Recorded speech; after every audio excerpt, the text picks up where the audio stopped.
Mr. Raja Raman's office, can you hear me?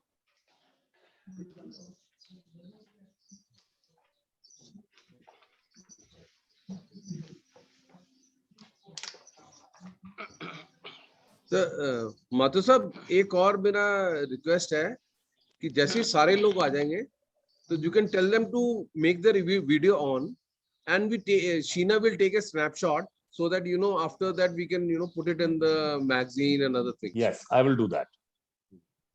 Can somebody call up Mr. Raja Ram's office and ask him why they are not coming on the line?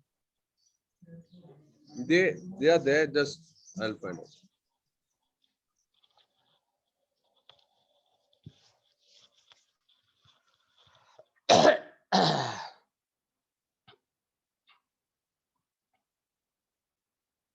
The Swiss are famous for their time. We are running behind. Yes. But sir, he's Nelson is British Nigerian. British. Yes. Mr. Bhardwaj, sir, Chairman साहब, आपका reverse आ रहा है. आपका थोड़ा सा background, but it is now come. You are on mute, sir. Chairman साहब, you are on mute. Yeah, I'm now operational. Yeah, now you're okay. Welcome, sir. Thank you. Brinkish.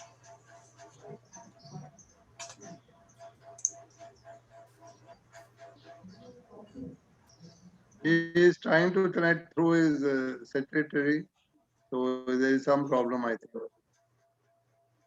Also, could you talk to Mr. Dr. Nelson? He is trying to connect and his secretary is helping him. Actually, they are all working from home. Okay.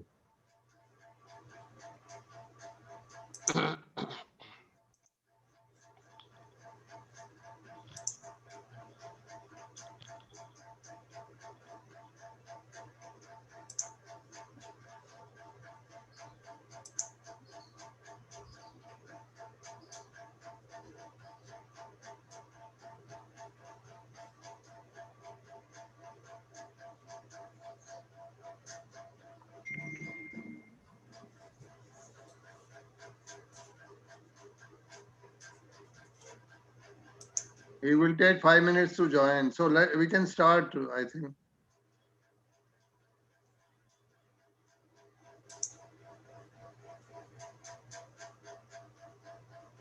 Mr. Kant will only.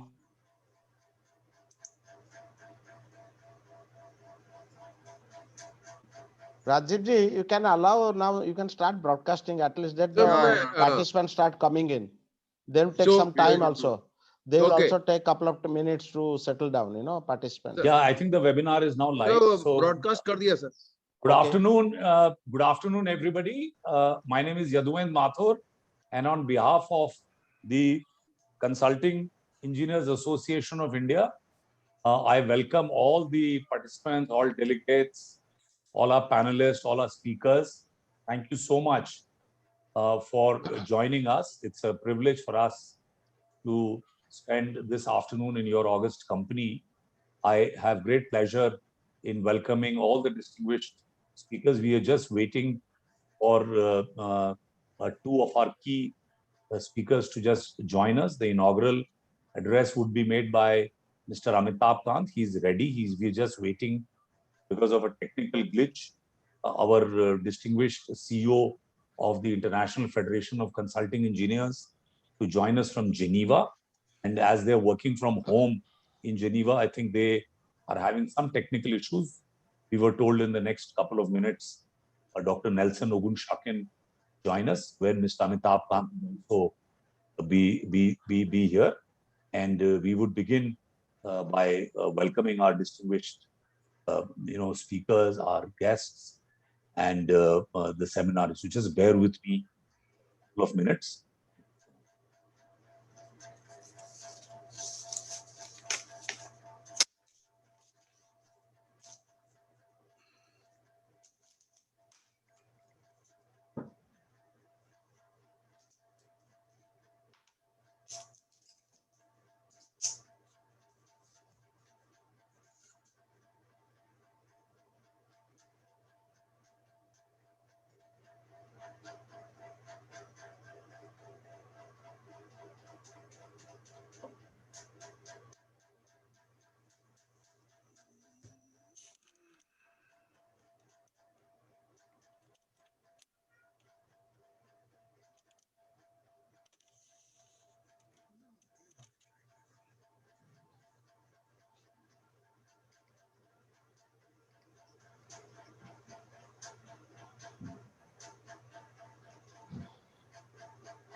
See.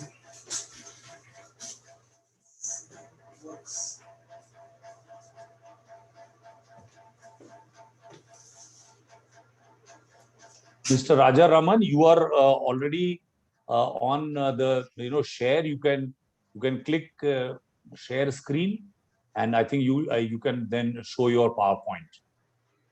You are as a panelist, so you can share your screen.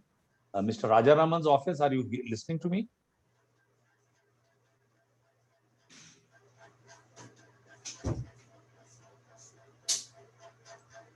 Mr. Raja Raman?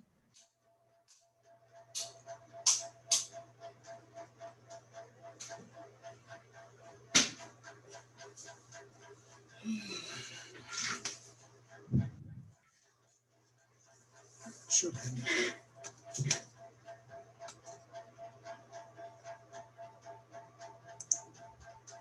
Then let's start now.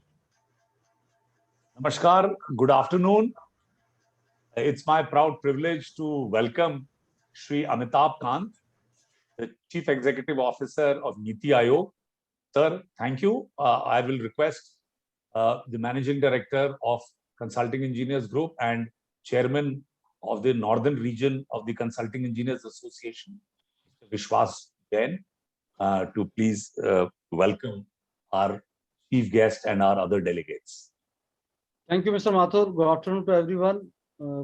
On behalf of Consulting Engineers Association of India, Northern Zone, and on behalf of Consulting Engineers Group Limited, I extend my warm welcome to our chief guest, Sri Amitabh Kant, CEO, National Institution for Transforming India, Niti Aayog, for kindly agreeing to deliver the inaugural address.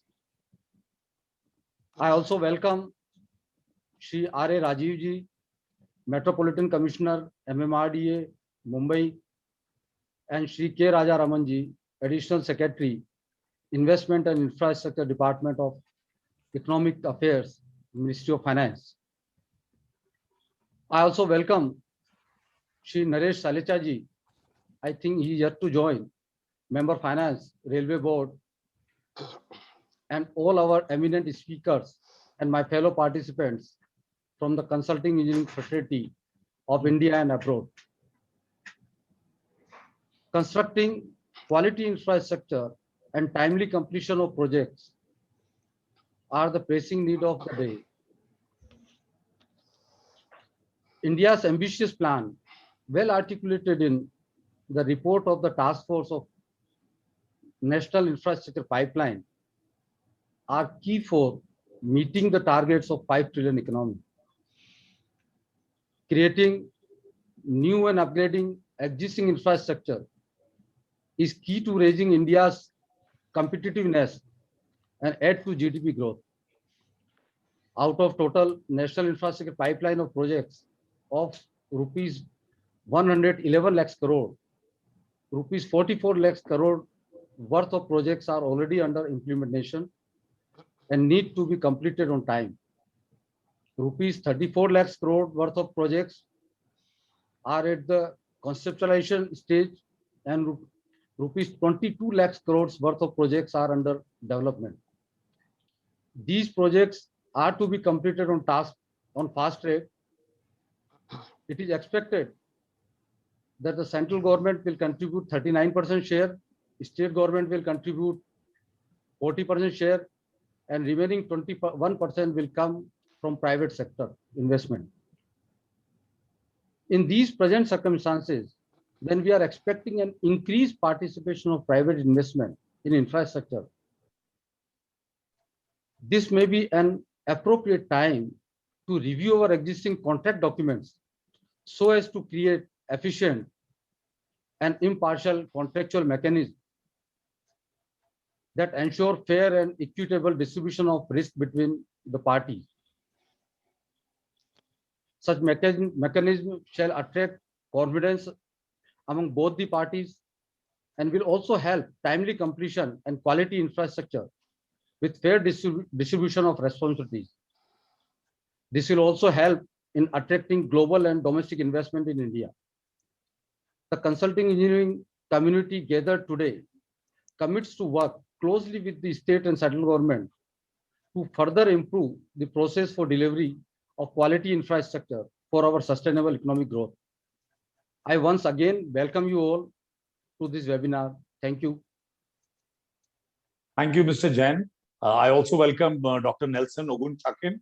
Welcome. You are Welcome, representing. Dr. Nelson. Actually, I was waiting for you. Yes, he's joined us. He joined us immediately as Mr. Khan joined.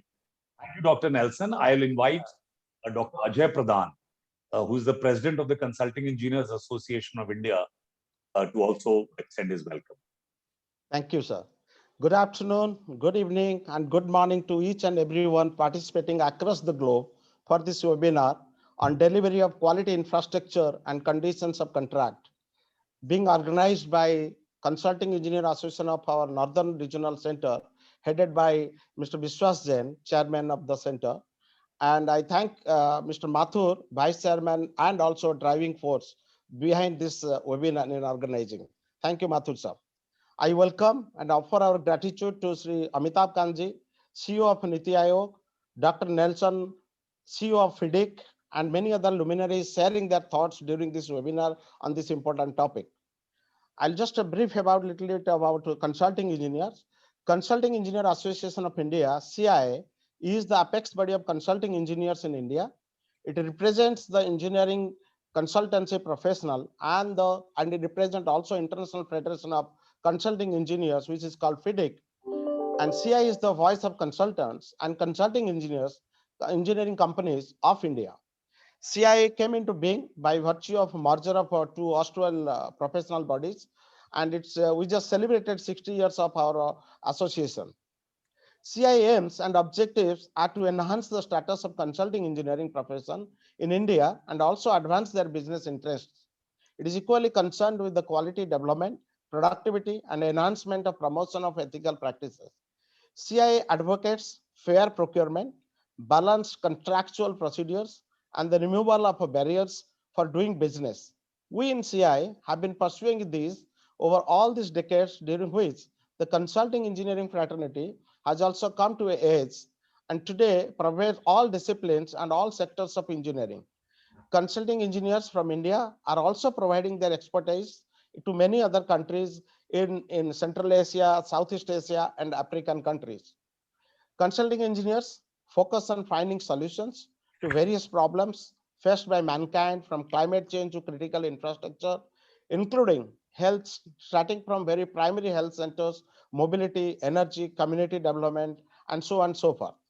CI represents the interest of consulting engineers to make the decision makers and all other relevant stakeholders aware not only of the necessity of a sustainable development in transforming of the society, but at the same time of the stellar role that it provides to fulfill the Atmanirbhar Bharat vision of the government of India. To achieve $5 trillion economy by 2025, CI, working alongside with the government towards reimagining the transformation of various sectors like water, improving urban infrastructure, mobility, digital connectivity, energy mix, manufacturing, etc. We consulting engineers are supporting the creation of physical infrastructure through National Infrastructure Pipeline and PPP projects being laid down by Government of India. With this, I thank you and welcome everyone. Thank you all. Thank you, Dr. Pradhan. We were scheduled to have a couple of other presentations, but Mr. Khan's office has informed us that there is a very urgent personal loss to the Vice Chairman of Niti Aayog, which Mr. Khan would have to leave very early. Sir, you really need no introduction, but sir, it is my proud privilege to share a few lines, few words about you. Mr. Kant, presently the CEO of Niti Aayog, the National Institution for Transforming India, has been driving the transformation agenda in a series of reforms. And most critical for our webinar today, he has been singularly driving the Delhi-Mumbai Industrial Corridor project. Even now, that is one of the finest examples of what good engineering consultancy can bring.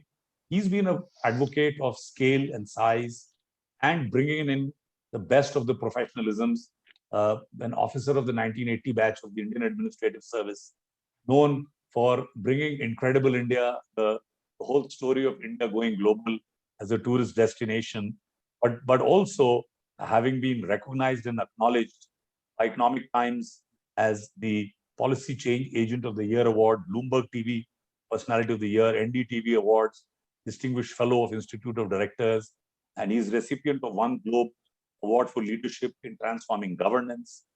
He's a recipient of Sir Edmund Hillary Fellowship awarded by the Prime Minister of New Zealand. He's a member of the steering committee of the steering board of Shaping the Future Production Systems, the World Economic Forum.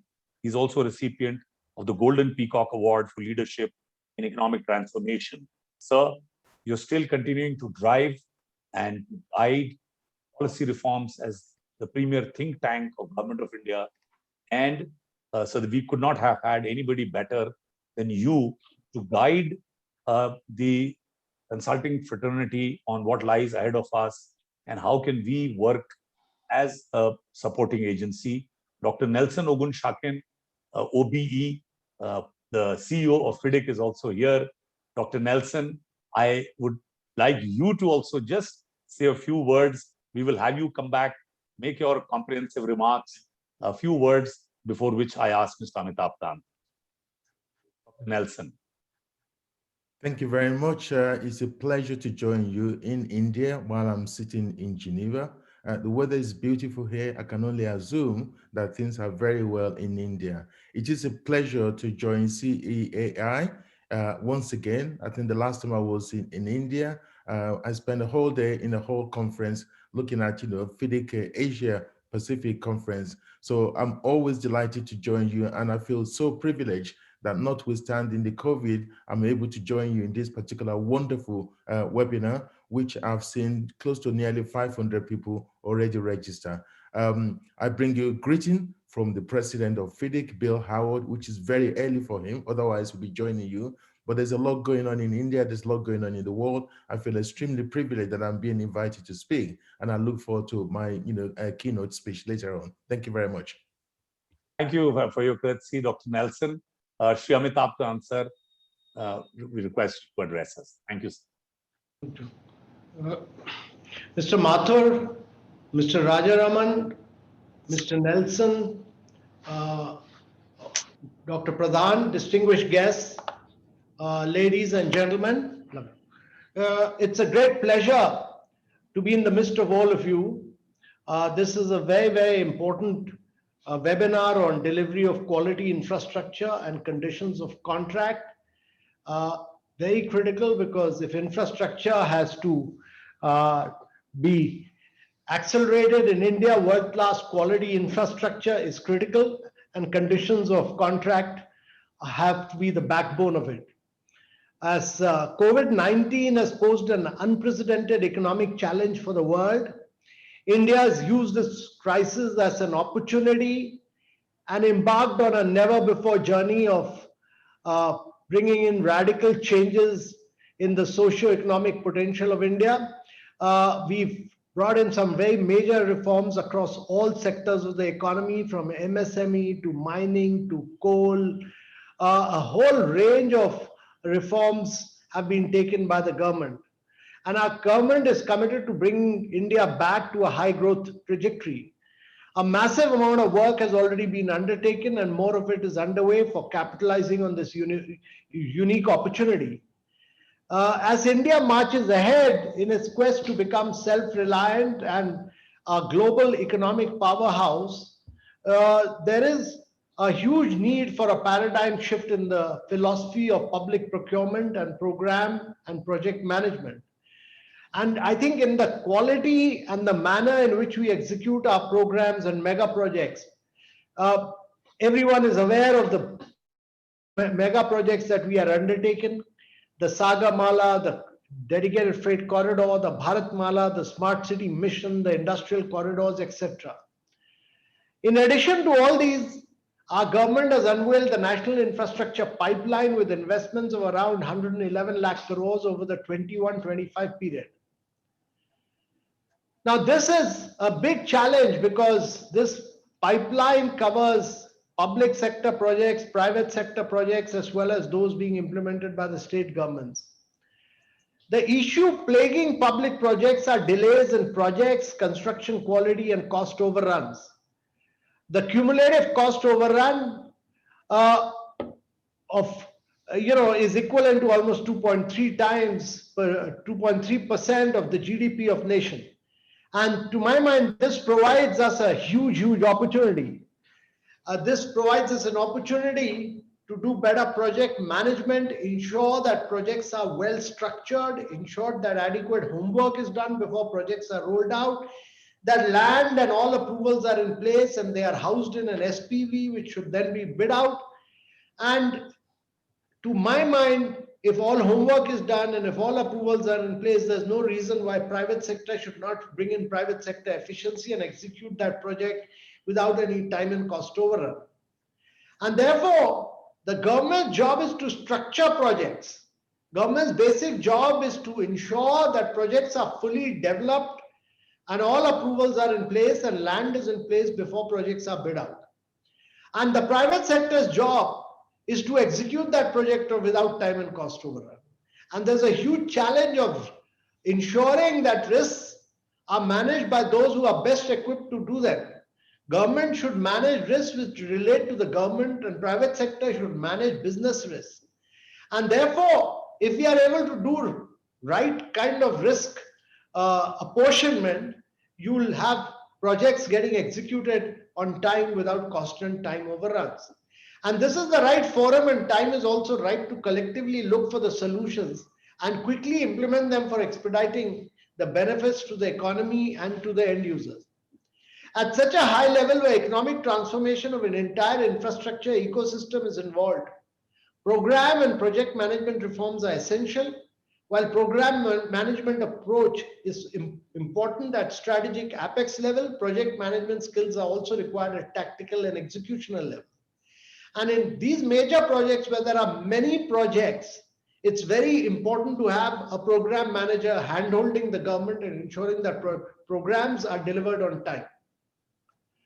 To bring in a paradigm shift, Niti Aayog Task Force on Program and Project Management has done a detailed exercise and laid down detailed plan of actions with short-term and long-term strategies and implementing best international practices in Indian context. The transformational phase has begun with the launch of the National Program and Project Management Policy Framework, and we've prepared a huge body of knowledge in a nationwide launch which was done in October 2020. The national body, National Institute of Chartered Program and Project Professionals, NICPP, is being institutionalized under the aegis of Quality Council of India. It has already started rolling out pilots of capability development drives for key ministries and briefly starting certification of project professionals, and shall continue to carry forward the reform agenda. It will also bring in professionalism in managing projects to create quality infrastructure in the country in time-bound and cost-effective manner. Henceforth, we must build ecosystem and capabilities such that the world looks at India for infrastructure innovations and solutions. Contract management is at the core of success of any project. Contract should be based on standard bidding documents, which can be easily adopted by various government agencies for smooth and timely implementation of projects. And I'm delighted that Mr. Nelson, the CEO of FIDIC, is here because FIDIC documents are extremely well structured and know the art of risk apportionment.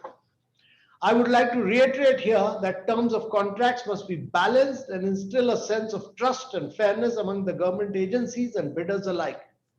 The risk sharing framework should be such that any risk has to be allocated to the party that is in the best position to handle it. In other words, rules of the game should be fair to both the teams and declared upfront before the bidding process. I will welcome any good suggestion coming out of this brainstorming session and churning of ideas from this August gathering of subject matter experts, so that our procurement policy and practices can be aligned with the best international practices. We should also aim at nurturing champion global level contractors that can not only take part in projects in India, but across the globe. And therefore, we need to build up an ecosystem of creating top-class contractors in India. Both the government and its agencies, as well as the contractors, concessioners, also need to adopt an approach of partnership and collaboration. This is necessary for functioning in a mutually beneficiary manner towards the larger objective of growth and welfare. It's necessary that to understand that India's story of infrastructure has just begun. In the next 5 to 6 decades, we'll see over 500 million Indians getting into the process of urbanization. And this would mean that every minute there will be about 25 Indians moving from rural areas to urban areas. And urbanization will be a very key driver of growth, whether it's roads or highways or public transportation or drainage or sewage or solid phase. India is the only country in the world which is building 50 metros, which is building 500 smart cities, and which is building highways. The size and scale of infrastructure being built in India is unparalleled, and this will continue to happen till 2050 as we continue to accommodate people getting into urban areas. The challenge, therefore, is that when we are making new cities, we plan them well and we execute the project in a manner that the city's infrastructure is world-class and can survive the next 5 to 6 decades in the best possible manner. And this would require excellent level of homework. Quite often in India, we start rolling out projects without due diligence and without homework, and then changing the nature of the project as we go along. This is never done, never done, and should never be done, because all homework of the project, all detailing, all approvals must be put into that SPV, and SPV must be bid out for the private sector to execute. Then we must also, for every project, we must have a program manager who must ensure that projects are executed well in time. Wherever there's a challenge, I think we should fall back on the FIDIC document, because those are extremely well drafted. If any innovation has to be done in terms of risk apportionment, it should be on the back of the FIDIC document. And therefore, while contractual agreements are important, it's also important to build up this consciousness of quality in India. There's a huge need for building up quality program managers in India, and that is what we've attempted to do in Niti Aayog through this program and project management exercise that we undertook. So, ladies and gentlemen, with these few words, let me say that we are at the beginning of the story of infrastructure unfolding itself. And in the next 5 to 6 decades, we will do more infrastructure than what we've done in the last 500 years. And therefore, it's very important that whatever we do in the next 5 to 6 decades should ensure that India's infrastructure is truly the world's #1 infrastructure and is of topmost quality. With these few words, I'll conclude. Thank you very much, ladies. Thank you so much, sir. Really, we want to applaud your, the range and span, and you've given us a very clear message, sir. I can, we have noted down, we are recording everything. We will publish your speech, sir. I know, sir, you are very busy today. You have this personal issue, but would you like to spend a few minutes as Dr. Nelson Ogunshakin delivers his keynote? Dr. Nelson, I would just briefly introduce Dr. Nelson, our distinguished Chief Executive Officer. Dr. Nelson, OBE, has been FIDIC Chief Executive since July 2018.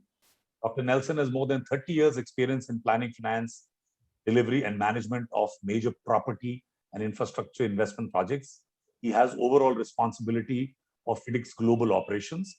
He's also a board member of Transport for London, the tenant which is £10.5 billion annual turnover, and is a nominee on the board of the Crossrail Limited, a 15 billion rail development company in London. Dr. Nelson was previously CEO of the UK Association of Consultancy, a post he held for 14 years, during which time he was responsible for the transformation and repositioning of ACE, an association representing the interests of over 450 consultancy engineering companies. Dr. Nelson Ogunchak, thank you. The floor is yours. Thank you very much. I think I've been sort of can you sort of, somebody needs to release the video. I think you can hear me, but the video is being switched off from your end. Is it possible you can adjust that, please?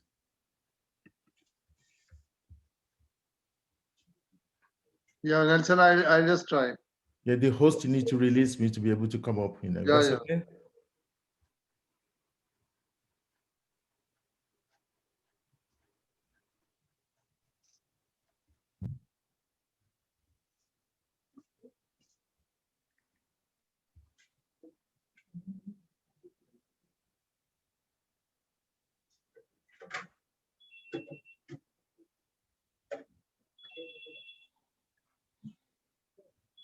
इसके sign है मेरे ये कागज किसने बनाया था are के ये एचआर का बनती है ये 0.23 मंथ्स कैसे निकालोगे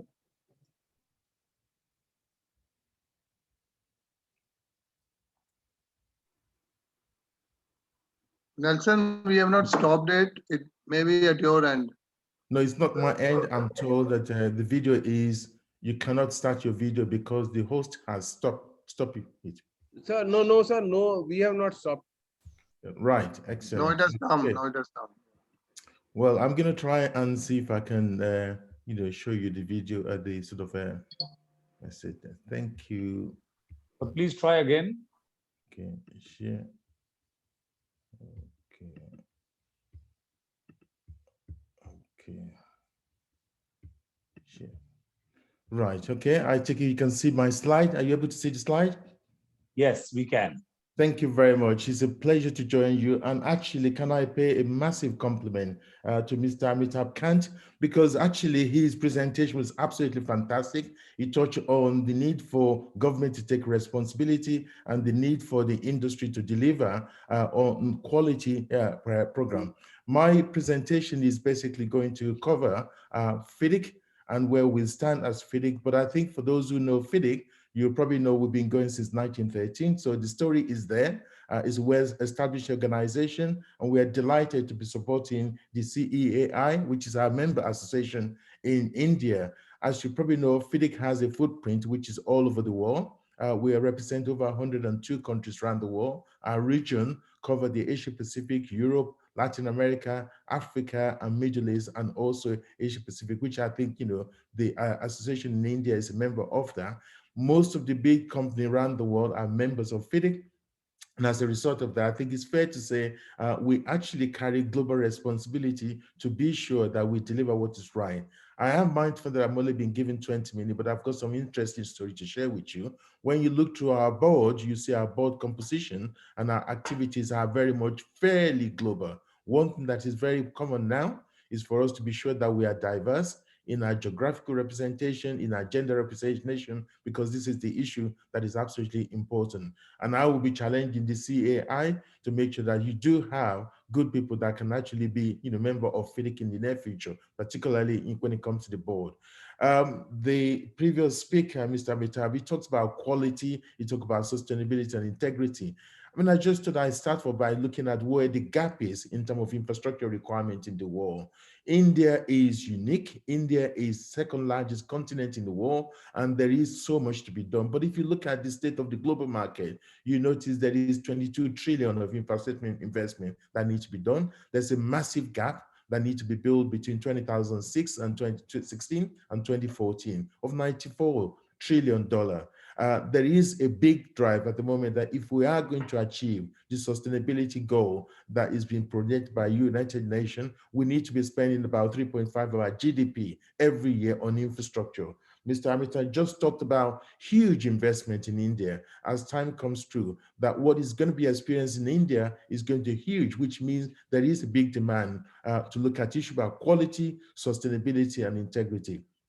For those who've been following United Nations, you know that the 14 United Nations really quite keen about sustainability development goal. Most countries, and including India, are very much a big player in that particular subject, and I'm really pleased that that particular subject is very relevant as to this conversation as we're going through. If I then look through effectively, the big issue for us in terms of integrity is the responsibility, is the performance, is the capability, is the value. We talk about leadership, we talk about government role, we talk about management. This is very important in setting the scene on the master plan, on the global plan, and all the things that need to be dealt with, particularly issue about regulatory environment. Mr. Kant mentioned that earlier, is the role of the government to provide leadership and management on procurement. Performance, talking about collaboration, effectiveness, efficiency, and excellence in skill strategy, absolutely important. The key point is capability. Do we have the capability in India or all over the world to deliver? And do we actually share the value, issue about diversity, ethics, integrity, quality, and responsibility? These are the big issues that drive successful projects. If transparency and sustainability is not built into that, then we don't have a project that is successful, which is absolutely important. Now, India's record is actually very, very unique in the sense that we know the longest, train journey in the world perhaps is actually in India. We know, thousands and thousands of kilometers of rail that is actually be there. In my previous life, when I used to work for a company called RPT, I understand most of the ports in India was developed by Random Power and Trading. It's always a privilege.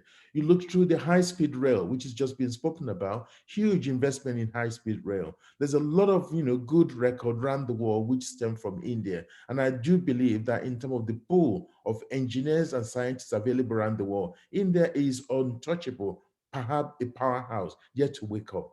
But actually, we talked about COVID-19. Could COVID-19 be an opportunity for us to actually re-energize and build better future for the industry around the world? So you look at it, what does the COVID-19 mean? Is the new world actually not blue but green? Does it mean that, we have to look at how properties are being built, around the world, how, the building needs to be, used in a proper way and if to deal with pandemic in the future? How is personal relationships going to happen? Is our shipping business or Skyward going to be exactly the same? These are the big issues that is actually coming. Do we have the capacity to deliver the new world? We will need more digital networks to deliver both domestically and internationally. And what will you look at, when you look at what is happening in terms of flight? So I look at it from the FIDIC, what have we been doing? It's interesting. Over the same period of this COVID, we put a new strategic plan together, which is well documented. It set out a roadmap on how we're going to represent the industry. We've also put a number of state of the world reports. We just presented one where we talked about we need to invest $7 trillion every year for us to catch up on what we need to do to deliver the sustainable development goal. That report is really recently being released, and there's another report coming through. FIDIC is doing quite a lot. You will notice in there, one of the things we're doing is to work with our MA, particularly in countries where capacity needs to be built. I hear Mr. Khan talking about, the need for, having good, certain program manager who can deliver an effective project. Now, we've just signed an agreement with Philippine government. How do we train the government department to make sure that they can actually set the project in the right framework?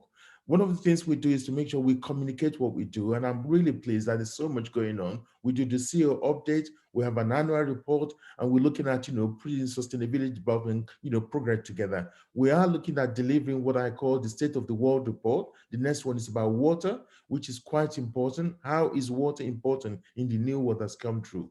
But you may ask the question, what have we been doing since the COVID? Well, last year, we set up, not knowing exactly how long COVID is going to be. We've now delivered 26 webinars. We've had over 20,000 people that's registered and 15,500 people actually participated, over 150 countries. And now we're looking over 19,000 people actually following what we do on YouTube. This is over and above the 20,000 who actually been. So some of the things we're looking at the annual committee. Yesterday, we debated something to do with, bribery and corruption. We have over 800 people who attended the webinar all over the world. We're looking at the issue of state of the world, water is coming through, and we're actually looking at an issue that is happening in the area of, COVID. How is our world, being moving on? Some of the point that's been raised before, I'll touch on it. Leadership, business, integrity, quality, risk. I heard earlier on that risk is better being apportioned with people who are capable of delivering that. That means we've got to have an excellent in design, excellent in project execution, excellent in sustainability. The issue about diversity and inclusion, these are very, very important so that we can actually move forward. The issue about contracts being used, the appropriate form of contract being used is equally important. And when there's a dispute, the adjudication process is absolutely important. How do we train people to understand it? So train the trainer is is very important. Some of the benefits that we're looking through, we are developing credentialing in qualifying adjudicators, trainer, consulting engineer, and contract engineer. We're developing a lot of training programs to cover 2017, which is the new document that the World Bank and most of the bank have actually signed up to. Our contract, in terms of new contract, collaborative contract is being developed, EPCM contract is being developed, 2007 guide is being developed. There's a lot of activity which we are trying to do to make sure our contract form, as pretty authoritated earlier by Amitash, is that we need to make sure we have comprehensive contract form that can suit different projects in different parts of the world to make sure you bring the best skill together to deliver the most appropriate solution. If we fail as an industry to do that, then we have an issue. We normally do our conference just like yours. You're now going online. 2021 conference is going to be online. It's not going to be in Geneva. Hopefully the COVID will be over in 2022. We are also running out our annual FIDIC Contract Users Conference. We've got one coming up to look at North America. We're looking at Asia Pacific, and we're also looking at Africa. So those contract conferences are coming up. I would encourage most government departments and our association around the world to make sure that they promote this contract conference. One of the things that's come out of the meeting is we looked at what is happening in the market performance over the last 12 months. Most markets have shrunk. And you look through, apart from China, most markets have shrunk. Everything that you compare what we did in 2019 compared to 2020, you see a huge reduction of 18% in the global infrastructure market. But this means that in 2021, 2022, we need a catch-up. And that catch-up means that we've got to be able to deliver what is absolutely appropriate. You look through across the world and you see most countries were in negative, production level GDP, apart from China, and we all know why. But actually, there is an opportunity in the year to come. At the moment, a lot of people are going through second phase of the COVID, and some are going to third phase of COVID. This means there's a lot of unemployment and the opportunity for government to revitalize the economy. The idea of build better future is an opportunity for everybody to take advantage of that. So the last 12 months has meant a lot in terms of people losing their job and productivity levels gone down. You look through construction industry, quite a number of construction sector has been impacted. To some extent, construction haven't been significantly impacted because it's mainly external. And consulting has been able to deliver their service working away from home. When we look through all the items that we've covered during the particular conference of FIDIC webinar, there are key messages coming through. One, there is a new normal, and working practice will not go back to what it used to be. The economic impact of COVID is going to be great, possibly 1 to 2 trillion all over the world. Staff well-being is very, very important. So we cannot afford to be complacent about this. There will be implication for contract and project delay and postpone. We need to be sure that we are pretty quick on the ground, that we put solutions in place that enable project to come back. Communication is key, both internally and externally. This is very critical. Investment profile of financiers and government will change. People are moving from capex to opex during the COVID-19, and then we have to revitalize, as correctly said by the previous speaker. There will be huge growth, and it's not just in India. India will be one of the countries, but I think with the population of India and the growth prospect, India have a fantastic opportunity to build better in the future. And that means that we need to look at infrastructure in the short term and even medium and long term. And we need to account for the risk of the pandemic or adjust to the condition.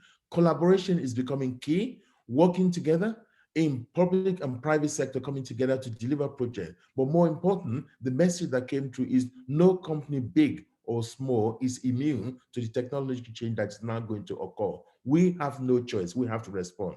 As previously said, COVID means different things on different projects. We've now produced a number of guides that enable contract, consultant, and client to be able to deal with different implications as a result of the first measure. These particular guides are available on FIDIC website. All our members are entitled to it. You don't pay for it. It is available, and you can download it and make use of it. What does that mean in terms of FIDIC contract?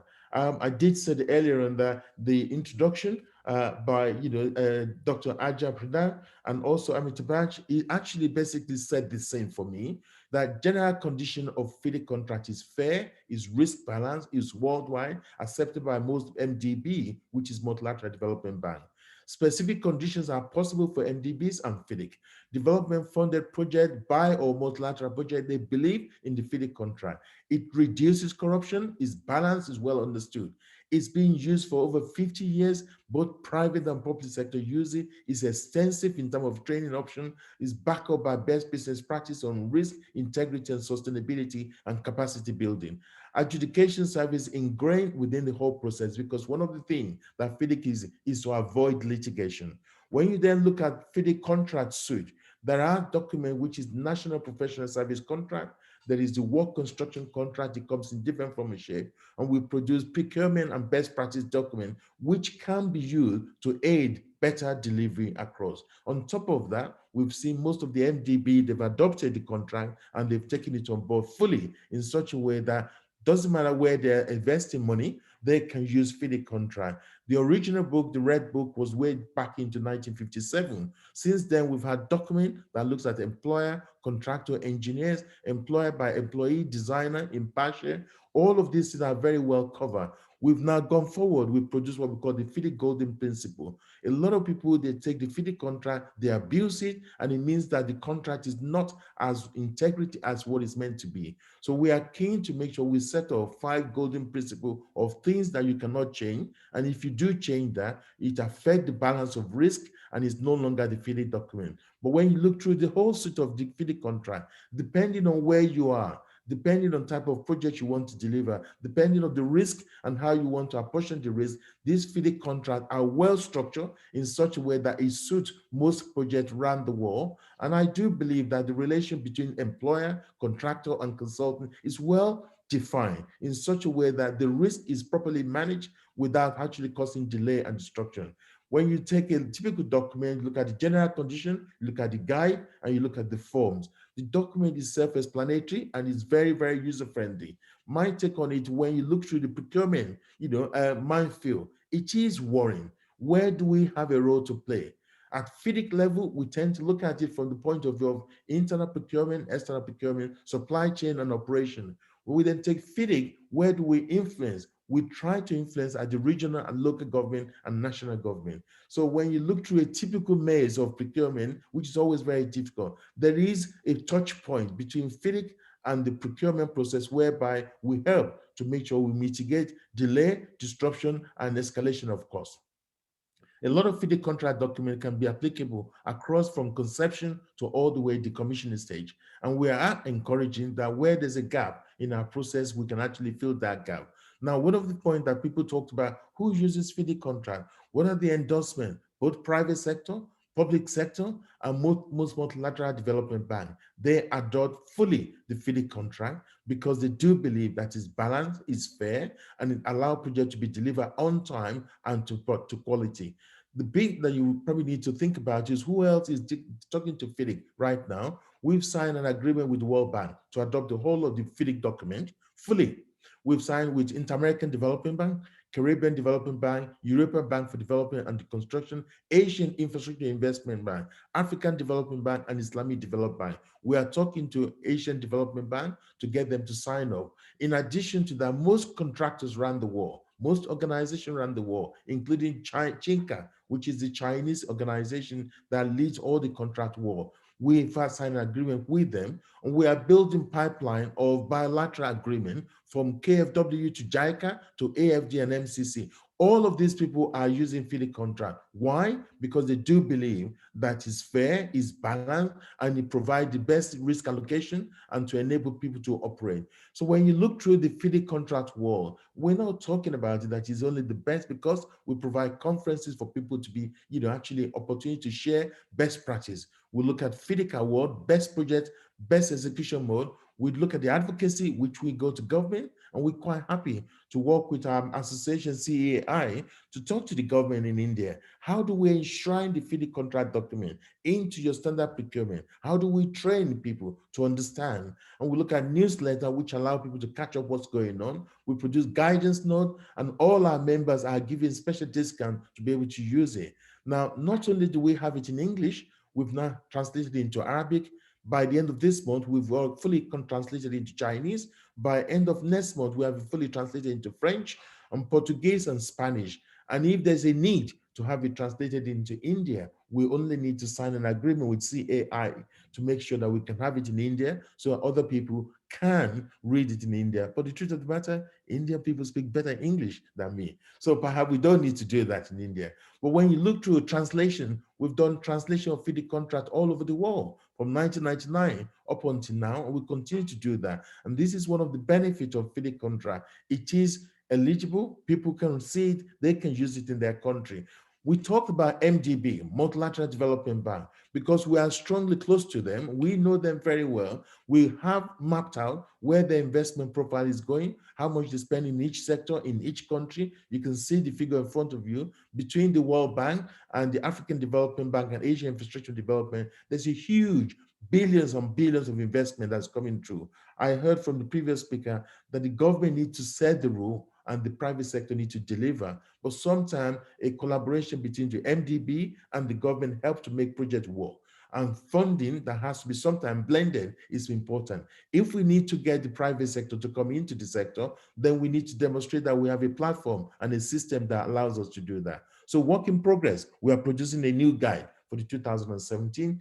The subcontract is being done, translation is being done into French, Spanish, and Portuguese, Mandarin, and we are producing a new PPP contract, an EPCM contract, and a collaborative contract. I believe all these documents, when completed, should enable us to make sure we cover the end-to-end of different type of procurement system that could ever take place on any project to address one thing, that projects are properly conceived, are properly developed, are properly executed, constructed, and operated in such a way that you get the holistic value.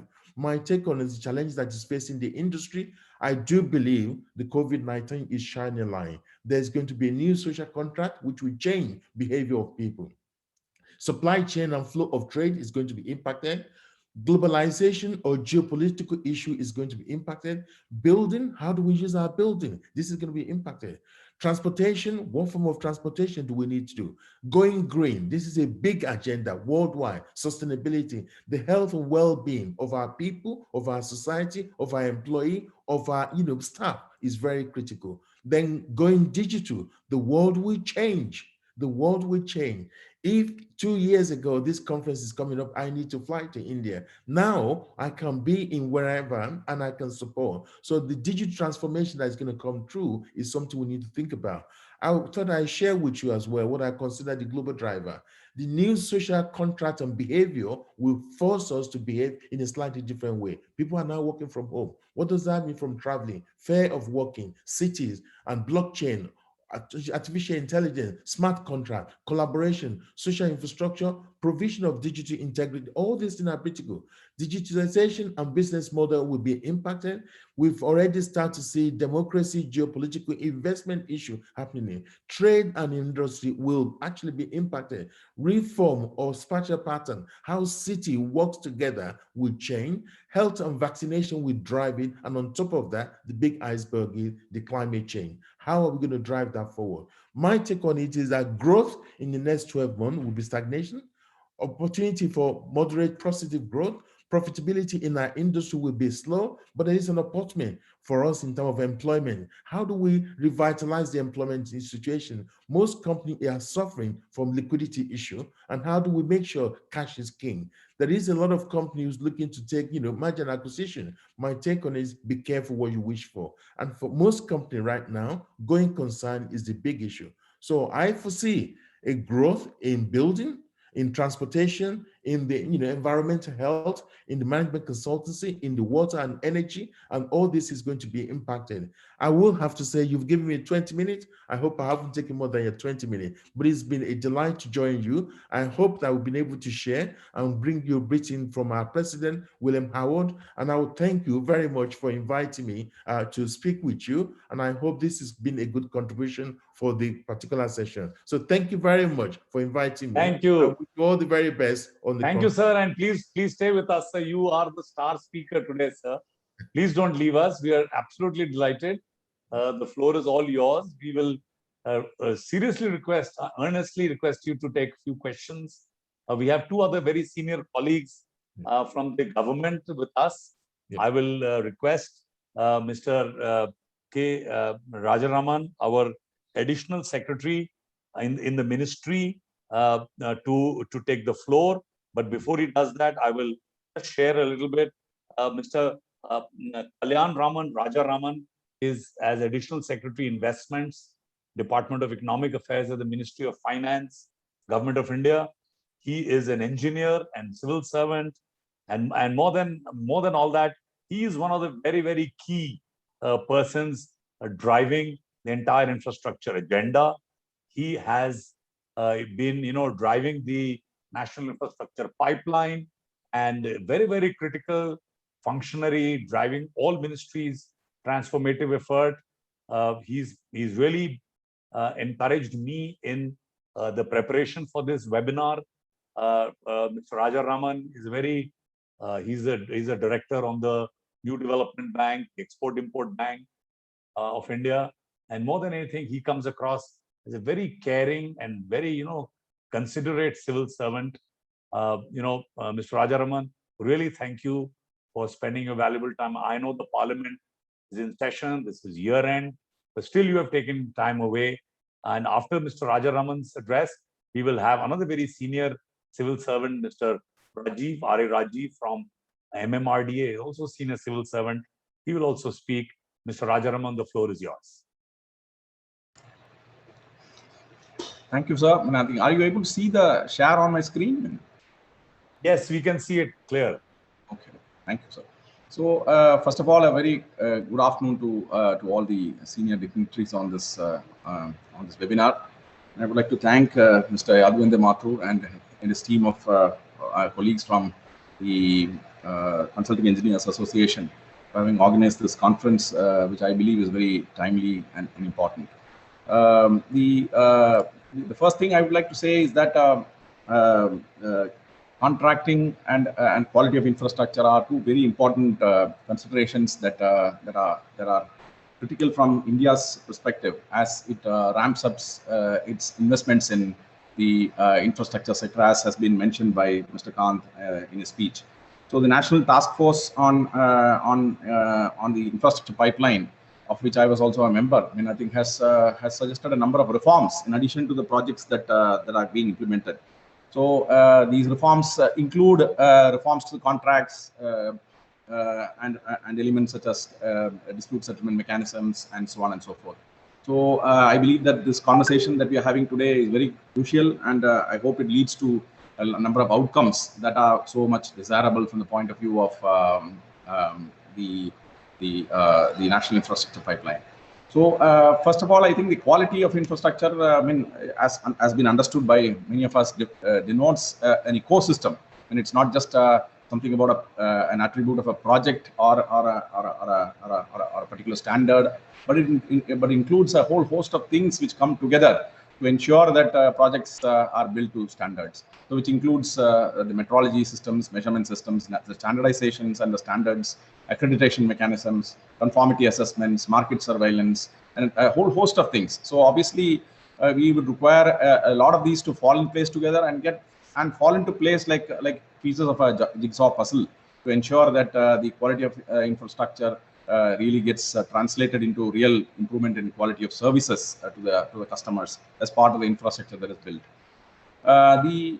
Essentially the quality of infrastructure discourse focuses on the most important outcome, that is the enhancing the quality of life of citizens. Obviously, a better built infrastructure delivers a higher quality of life for citizens. It enhances the ease of doing businesses by delivering better services to businesses. And therefore, I guess, there cannot be any discussion on whether we need a quality infrastructure or not. But rather, the question should be about how do we do that. So it also lowers the quality of the life cycle cost of building infrastructure. It lowers the cost and time overruns, and therefore leads to a higher level of macroeconomic efficiency with more value for money being generated. It also raises the quality of contractors, because essentially, if you look at it, one of the biggest challenges that India has been facing is the contracting capacity and the quality of the contracting capacity. So these two are very important factors that have determined the outcomes, that is the quality of the infrastructure itself. So therefore, I guess the focus on quality and the ecosystem that focuses on quality is very crucial in forcing contracting parties to actually move towards higher standards. And therefore, I mean, the logical outcomes would be enabling them to actually tap the global infrastructure opportunities by bringing scale to businesses and so on and so forth. Finally, it also boosts productivity, obviously, because I mean, a more efficient piece of infrastructure will reduce the cost of doing business and therefore leads to overall rise in productivity. And finally, I think it also promotes public policy objectives in terms of the health, safety, consumer, environmental, and social protection, and so on and so forth, about which I won't dwell much. Now, some of the other points which are the logical outcomes are, I mean, probably your ability to integrate the local contracting parties with the global value chains. I mean, we find that at least there are a few of Indian companies which are able to do business anywhere in the world because of their outstanding commitment to quality. But that is not the case with many other contractors in India. So how do we then push them to actually to meet those standards and we make them competent enough to or competitive enough to actually to face global competition and access other markets? So that is a question that probably that needs to be addressed as part of this overall process. I mean, and finally, I guess the whole thing is about meeting citizen expectations and rights about the services that government that infrastructure projects largely render. These are largely government services. I would also like to before I go into contracts, I would like to also mention how a very important initiative that has been unlocked by the government of India in the recent as part of the recent budget announcements is actually unlocking an opportunity for technology upgradation and improvement in quality of infrastructure. So let me put it this way. I think the government has actually made its intention very clear that a large amount of assets which have been built with public funds will now be put to the market to be operated, maintained by private parties. So this, the process of identifying these assets is underway, and almost like about $40 billion worth of assets have already been identified, with many models being adopted, including infrastructure investment trusts, the toll operate transfer model, the BOT model, and a number of other models have been adopted for the asset monetization process. So we believe that this is a fantastic opportunity for us to actually to translate this transfer of the assets to private sector for O&M to result in a substantial disruptive improvement in the quality of services through infusion of better practices, through infusion of technology into the management and operation of these assets. So we believe that this asset monetization drive will lead to adoption of best practices in the infrastructure sector, leading to or assisting in the push towards quality of infrastructure operations while new infrastructure is being built, and will have a very positive fallout on the new infrastructure that is being built. We also have this opportunity of infusion of technology into infrastructure as a measure of or as a means to improving the quality of infrastructure. So adoption of digital technologies during the COVID period, especially in social infrastructure such as health and education, and in financial sector in the form of digital payments infrastructure, have also led to substantial improvements in the quality of these services.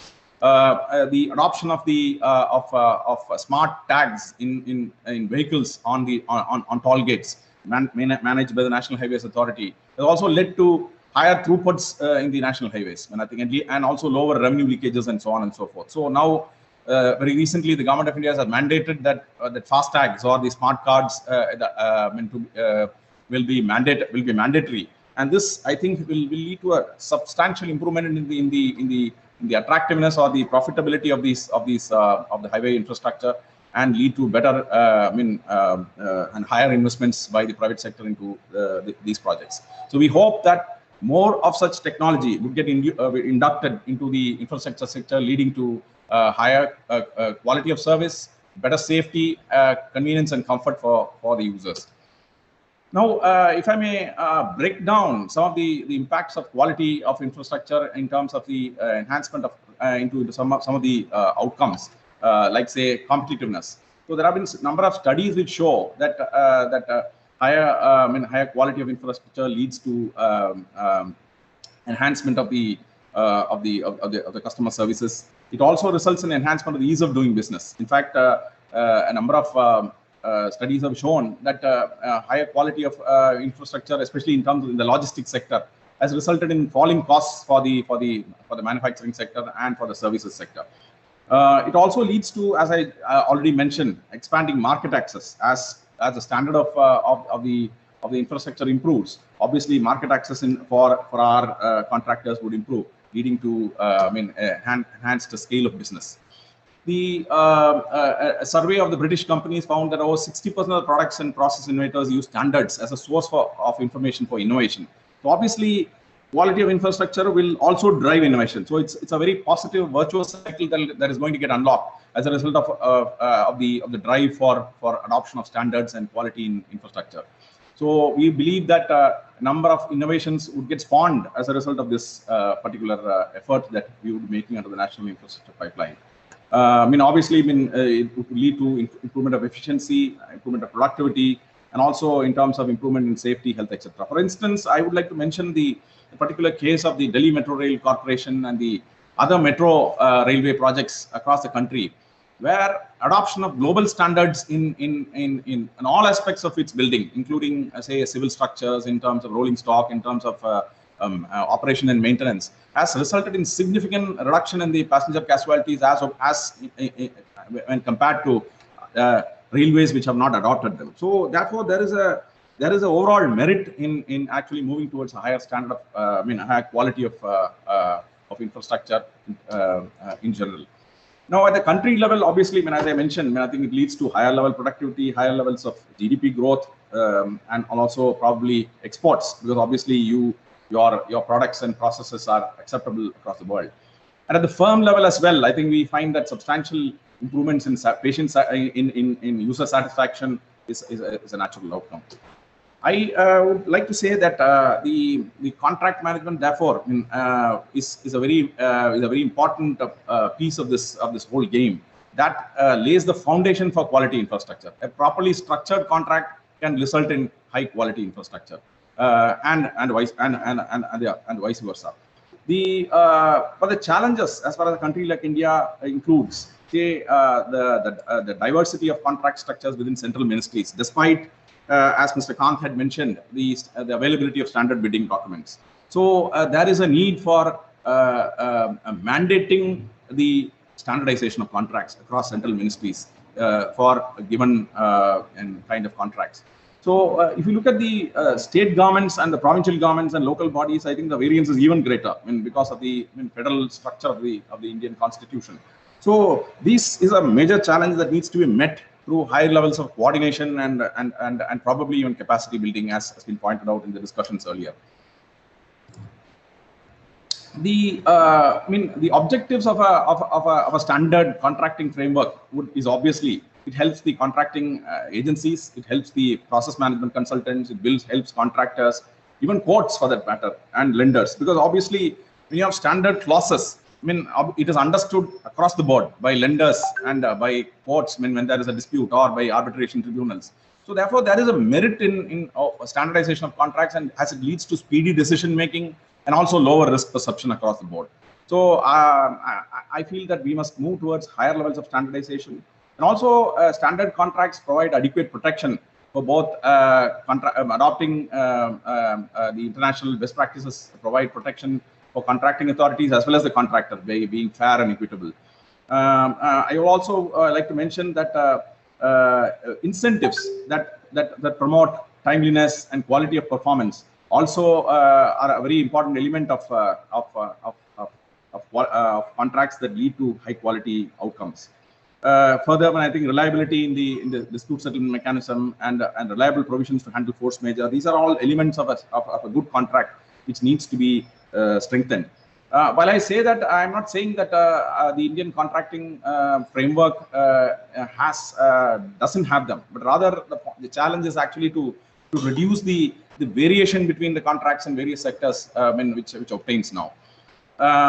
Further, I think a very important challenge, another challenge that is being faced by all of us is the upholding the sanctity of contracts, both by the public and private sectors. So, in fact, Niti Aayog has very recently announced a task force which will look at the enforcement of contracts and how the sanctity of contracts can be upheld across all the three levels of government within India. And I hope, and I'm sure that this will result in substantial amount of improvement in the quality of enforcement across the country. And as already has been mentioned several times, adoption of international standards like FIDIC will help in the standard bidding documents released by NITI to result in better prices and also lower risk perception by all the parties concerned, including the contractors and the financial institutions.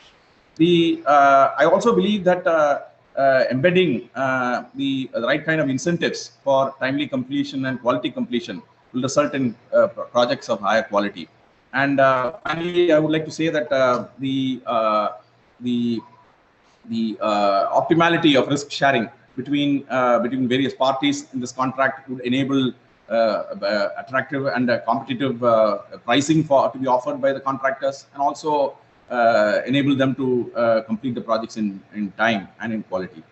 Further, I think India has also created a number of institutions, which I should mention, I mean, which actually support this overall improvement in the contract enforcement. That includes the Commercial Courts Act of 2015 and the Specific Relief Act of 2018, followed by the New Delhi Arbitration Act of 2019. Once these institutions gain scale and stability, I am very sure that the quality of enforcement of contracts within the country would certainly be world class. I think so. We hope that some of these institutions which have already started operating would stabilize over the next couple of years and lead to a better standard of enforcement across the country. I would end by saying that there is a lot of work to be done as yet. I mean, I think though a number of items of work have already been done, I still believe that a number of pieces of this jigsaw puzzle needs to fall in place. The first one is obviously we need to have a national quality infrastructure framework that covers metrology, standardization, accreditation, conformity assessment, market surveillance, and a number of other factors, followed by a national quality of infrastructure mission which cuts across all ministries and all levels of government. So I believe that Niti Aayog should work on this, and we hope. In fact, the G20 has been working on this over the last several years, and we believe that India could take a leaf out of that page and try to embed these principles into our national quality framework.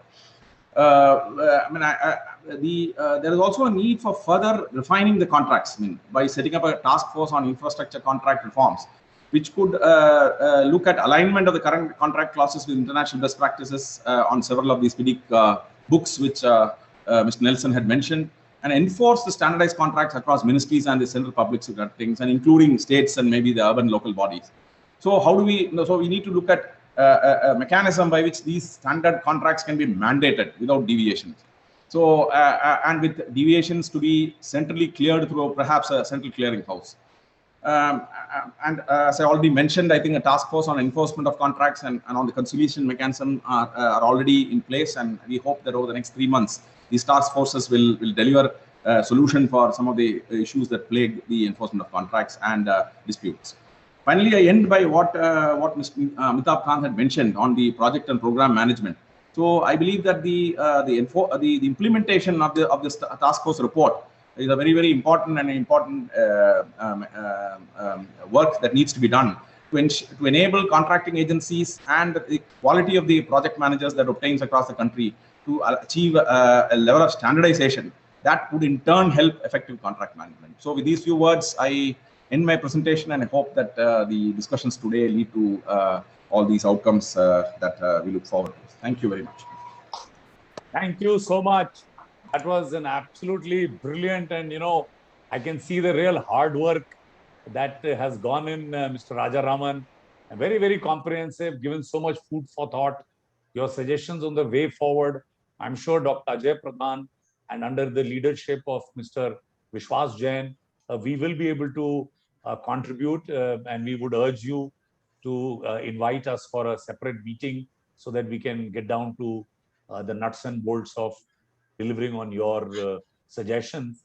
I have great pleasure in welcoming my dear friend and very good, professional colleague from the Indian Administrative Service, 1987 batch, R.A. Rajiv. He's been a very distinguished career. He was Additional Municipal Commissioner, Mumbai, now as Municipal Commissioner of MMRDA, one of the largest infrastructure projects, and real grassroots, field level supporter of good professional contract management. Mr. Rajiv, you're joining us again at short notice. I know you were busy, but you pulled yourself out, and on personal invitation, you are here with us. Mr. Rajiv, the floor is yours. Good afternoon, Mr. Mathur.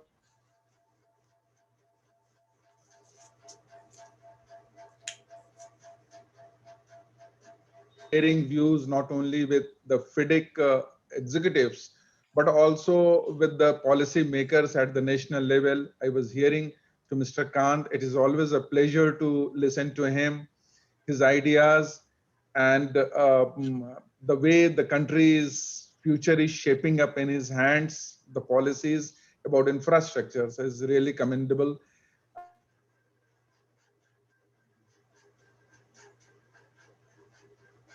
The hard work which the policymakers at national level are doing about bringing in a lot of standardization as well as the best practices elsewhere in the world in the contract management. With these words, let me convey the greetings from MMRDA to all the participants. As you have said, we are one of the largest urban metropolitan authority in the country so far as infrastructure projects.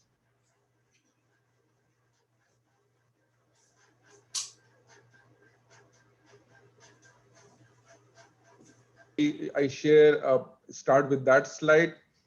I would like to say that I'm going to divide my presentation into three parts. One will be the introduction and what we are doing at MMRDA.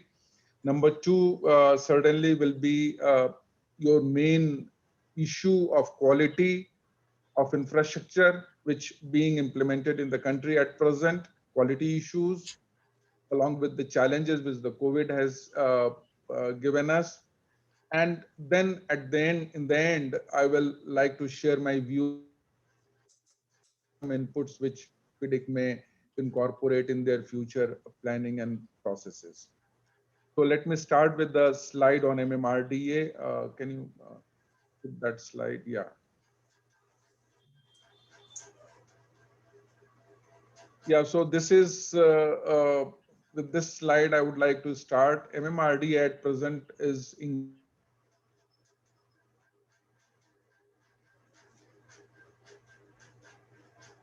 other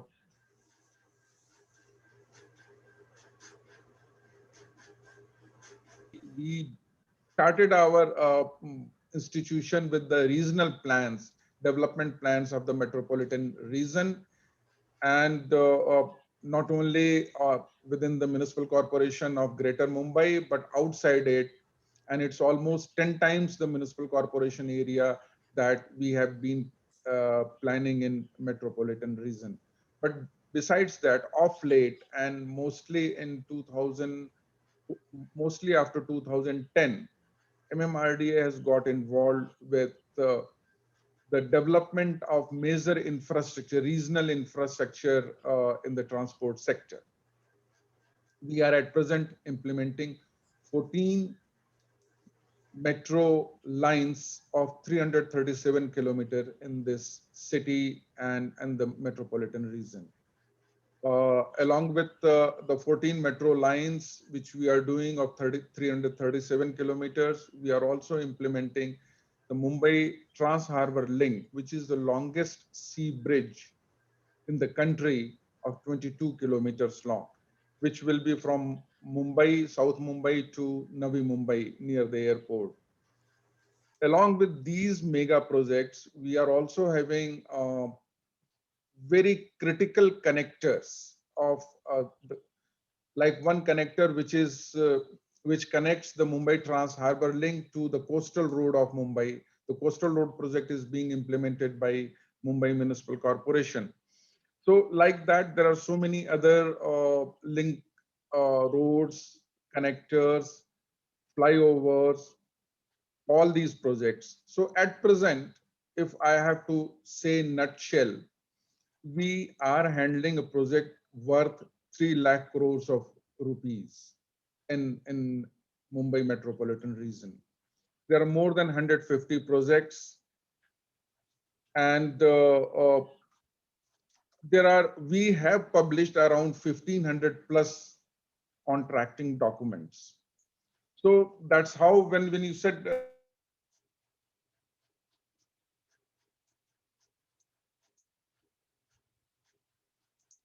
standardized tender documents. And since most of these urban development, most of these infra projects are being internationally funded, most of the time we are following the international standards of contracting documents like FIDIC. If you say there are see here, more than 15 flagship big projects we are implementing. So this is how we are in this field, and most of these projects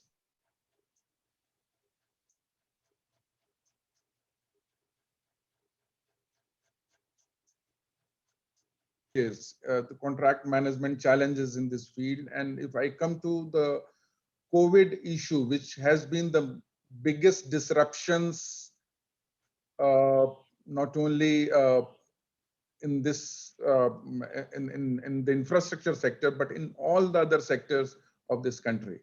So you see, the government of India issued certain guidelines about how to handle the force majeure clause, which will be applicable to the COVID situation, or extension of time limits for different projects, 3 to 6 months.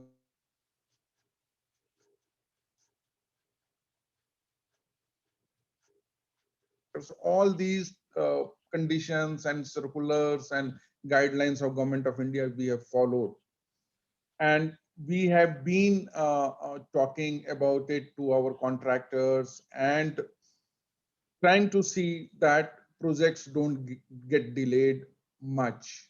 And at the same time, trying to see that the COVID situation does not affect our contracts much. Even then, there have been impact of COVID on our projects. We issued during COVID period almost 80% of payments without their submitting. They were not during lockdown period. They were not able to submit their bills, but still 80% of that on online basis without getting physically verified their projects. We released contractors payments so that they don't face hardship in this field. And by an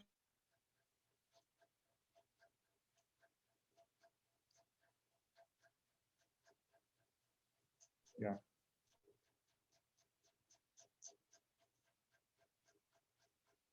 released to the contractors to be paid to the daily wage workers whom they had employed in the field. So we that way helped a lot these contractors and contracting agencies in combating COVID challenges during the lockdown period. Even to that extent that we used to talk to the railway board and other senior authorities from railways and trying to get the migrated labor back to the work sites. And we got some special trains, special bogies connected. Some of the contractors even brought back their labor force through special buses. So there have been a lot of mutual understanding and mutual cooperation to face the challenges of COVID during this period, very challenging times. And we have been very sympathetic to our contracting agencies so far as COVID situation has been concerned. Coming back to the issue of quality infrastructure, let me tell you one thing that MMRDA as such in metropolitan area is region of Mumbai is known for delivering quality infrastructure, and that too not with much delays. It has been most of our projects at present are going on in time. Even if COVID situation has been there, we can say that our MTHL will be delivered in time. Some of the metro lines are going to be delivered in time. So not much of the impact we have allowed to happen to our infra projects in Mumbai metropolitan region. Having said that, as Additional Secretary of Department of Economic Affairs, Mr. Azhar was saying that the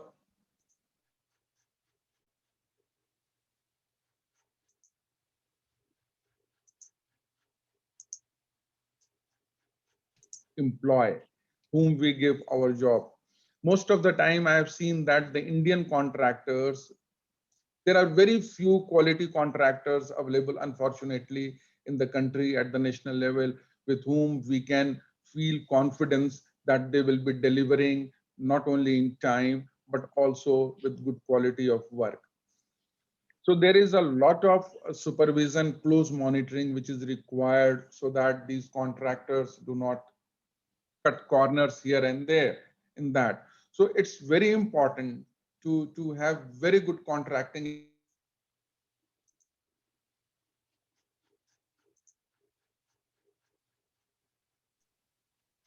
Most of these contractors, we have found that there is a sort of reluctance on their part to modernize their way of implementing projects and executing projects. They do not want to invest in modernizations. They do not want to use latest technologies for implementation of projects, and they try to influence us, saying that no, you should adopt your old way of executing, where you are implementing mega infra projects of 100 years of impact of that, which is going to be felt in the MMR. So long-term impact on Mumbai or the metropolitan region, we cannot allow the quality to suffer in that area. So we have to have the best of technologies. We have to have best of the contractors to implement those projects, about whom we feel we face a lot of dearth. Since MMRDA, we are a very sleek organization of 800 plus professionals, and we are implementing so many huge projects in this metropolitan region. We still do it through the general consulting consultants, whom we also appoint, like the consulting engineers group also is one of our consulting engineers in few of our infrastructure projects, and you are aware of that.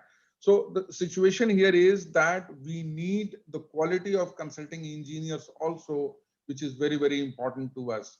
MMRDA has been pioneer in Atmanirbhar Bharat movement, Make in India movement, and our first two rolling stock orders have gone to the Made in India companies, like the public sector of BEML and others. So, but there also, they have to, though we support the Make in India movement, but at the same time, we expect that those people who are manufacturing in India, those people who are contractors or consulting engineers from India should be of world standards, should be delivering at world standards. There should not be any compromise just because we are making in India. So that type of challenges somewhere will have to be met at the national level. How these contracting agencies, how these manufacturing agencies will modernize themselves, will adopt the best practices at the international level elsewhere in the world, and deliver in India, make in India, and will deliver in India at the same level of quality.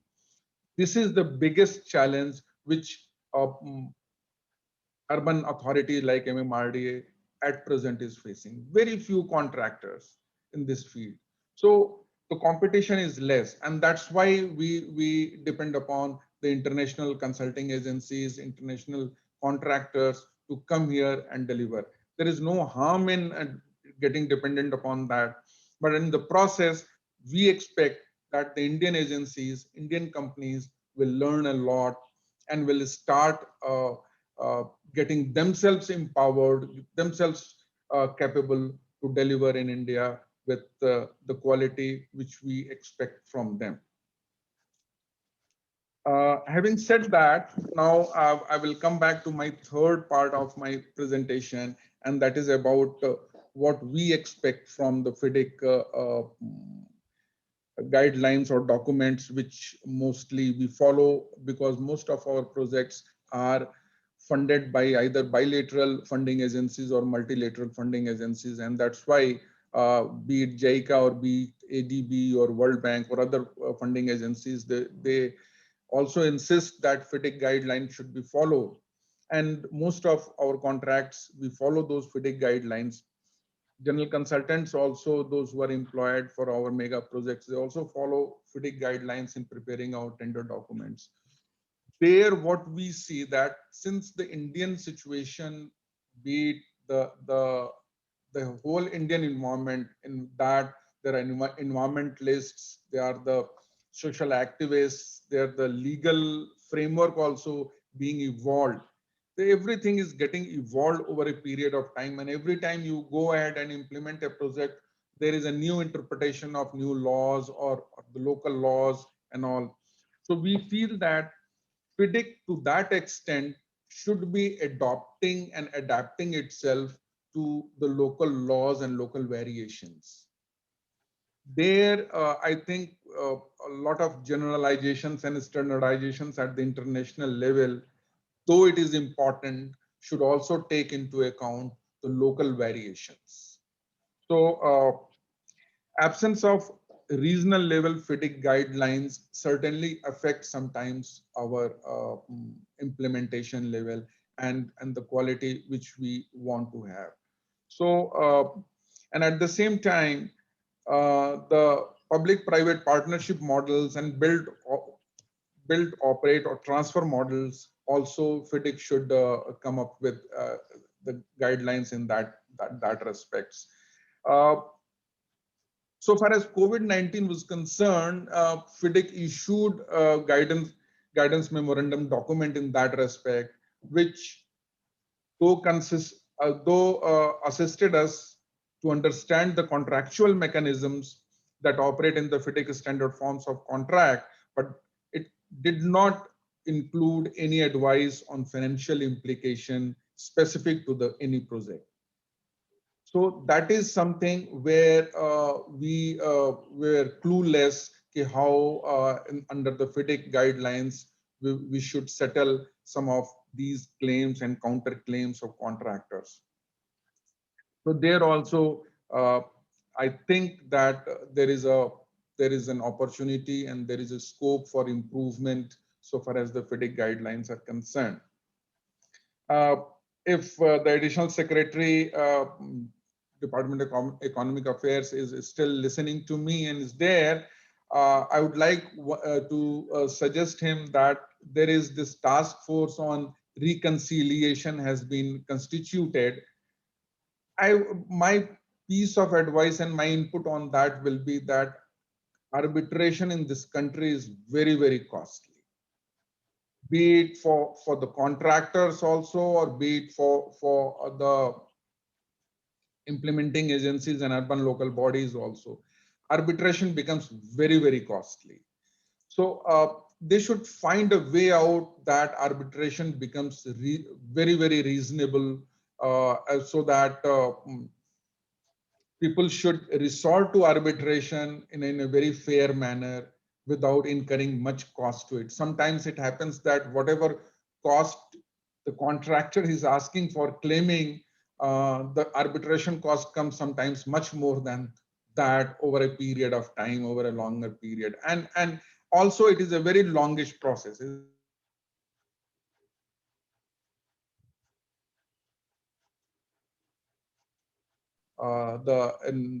The contracting and contract management environment in this country will certainly improve.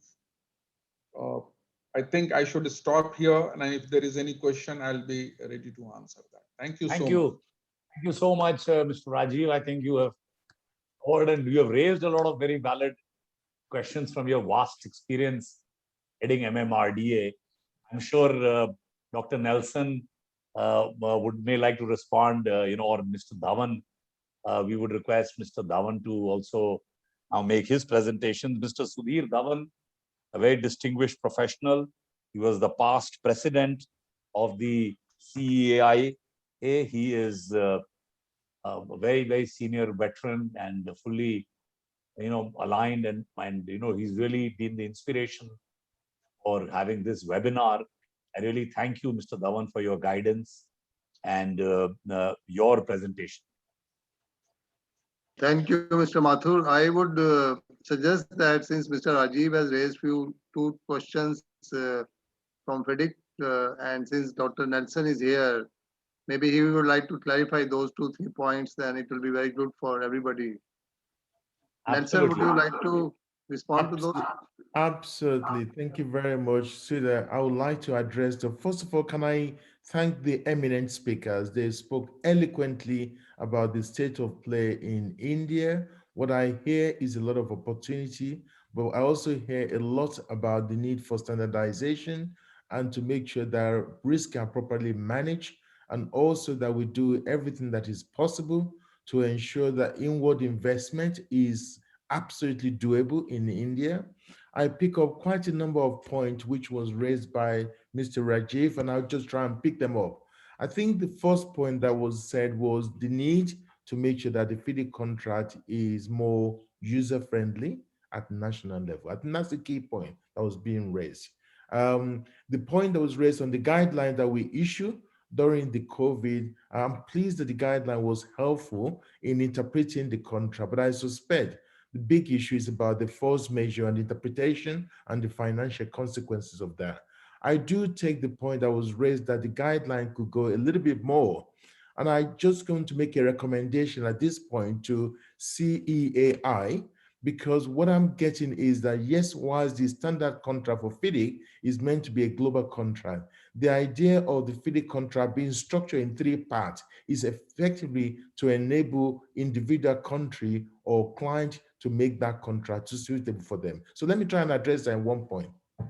In every FIDIC contract, you have the general condition, you have the guide, and you have a particular condition. The particular condition is to enable each nation, each client to make it bespoken. And that may be issue to do with jurisdiction. It may be issue to do with local peculiarity. So I would suggest that this is an opportunity for CEAI to take on board, perhaps to look at the FIDIC form of contract and get close to the government in India and major project delivery and say, what are the issues that we need to address at national level in India so that we can make our particular condition something that is acceptable among all major project delivery, and that become bespoken. So the general condition is not impacted on, but the particular condition is something that we can work on collectively with CAI to make sure it addresses the need of India, either at issue to do with regulatory or policy that we need to do that. That's exactly what the bank does. The bank keeps the general condition, but they make the particular condition to address issues of sustainability, transparency, and equitable issue. So there is an opportunity there. The second point that was raised by Mr. Rajiv, which is quite important, he raised the issue about the cost of arbitration. And the reason why arbitration actually happened in FIDIC contract is, in fact, according to the FIDIC process, arbitration is the last resort. The FIDIC contract actually encourages what they call the DAAB, which is Dispute Avoidance and Adjudication Board. It means that at the onset of the project, every client should mandate their delivery team to appoint a DAAB board. The cost effectiveness of having a DAA board is much more cheaper compared to arbitration. What we find out in India is that when the contract are being drafted, they struck off the DAAB clause out of it, and any dispute goes straight to arbitration, which is very, very expensive. And it's not something that we recommend, and it's enshrined in all FIDIC contracts that we promote the Dispute Adjudication Board as a platform for making projects more deliverable and resolving all the issue. The other point that was raised in the Mr. Rajiv's comment was the issue to do with the law and the guidance. I do take that point, and I think you are absolutely right. The FIDIC contract is probably written with common law thinking, but actually is designed in such a way that it can address in different, whether there's a civic code. So there is an issue there that if you want to adopt the FIDIC contract document, the best process to do is really to engage with FIDIC in such a way that we can work with various government departments to make sure that at least, what we consider to be the golden principle is enshrined in the way the FIDIC contracts are used. What is the purpose of golden principle? We've seen a lot of FIDIC contract documents being taken from the original size by lawyers and expanded and build a lot of clauses into that. And when they end up finishing, it is not the same FIDIC contract anymore. So what is important, the golden principle promotes the fact that certain conditions in FIDIC contract should not be touched. And the reason for that is once you start amend those contract clauses, you change the balance of risk and you actually change the principle of risk being apportioned to people who are best to manage it. So my answer to your question that you raised, Mr. Rajiv, is we are quite keen as you travel the journey of transnationalization in India to work with our local association and to make sure that those issues that you consider to be peculiar to India, we can address that in the particular condition. And if we need to produce more guidance, particularly on the financial settlement, which I think you pick up on the issue about claims and dispute, then we're quite happy to do that as well. So we try to make it a global document, but we do understand that as much as we think global, we need to think local. We also need to make sure that we find a way that we can address those peculiar things in each country, in each continent, in each jurisdiction to make sure the FIDIC contract works. But the beauty about the FIDIC contract is flexible to make it work. And the best thing to do is really coming closer to us through the local association so that we can work with you to address those specific areas. I hope I've been able to address that. There were one or two questions that came through the chat room, if I can beg on your indulgence. One is about the issue about the COVID and the impact on force majeure.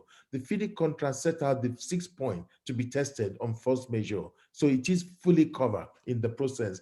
The other one that's talked about how do we enshrine the golden principle in the way FIDIC contract is used, and it comes down to the client taking a leadership there.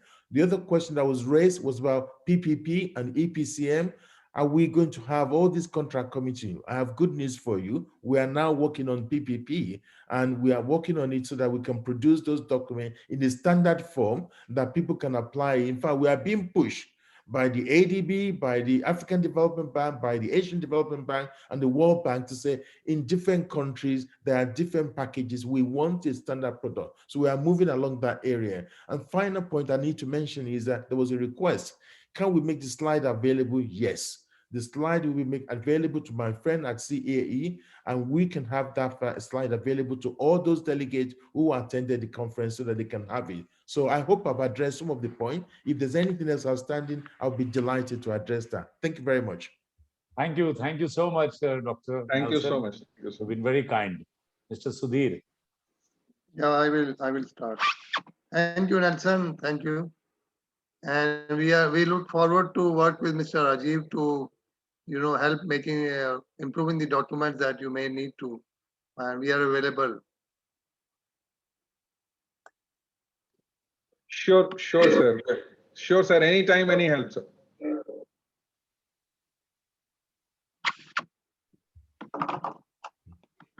Can you listen? Yes. If I may just add one point, Mr. Please. Rajiv, is that if it's of any help, we are quite happy to work with you to deliver what is appropriate in terms of moving forward to address your specific requirement within your organization. Thank you very much. Thank you. Thank you so much, sir.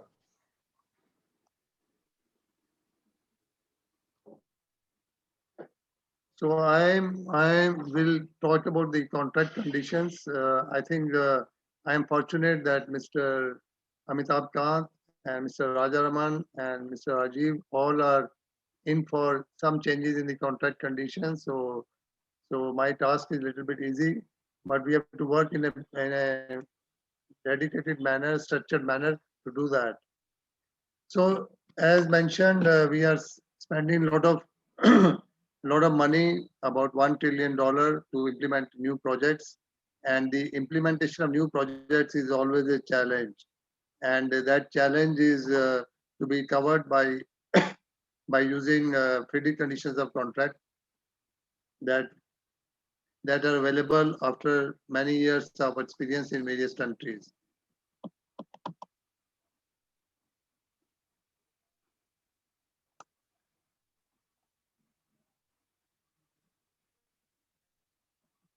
So as mentioned, the National Infrastructure Pipeline was set up by task force was set up by Ministry of Finance, and they have produced a document which is very, very detailed, and it was headed by Secretary of Finance, and comprised various high government officials, and that is now in put for the infrastructure vision of 21 to 25.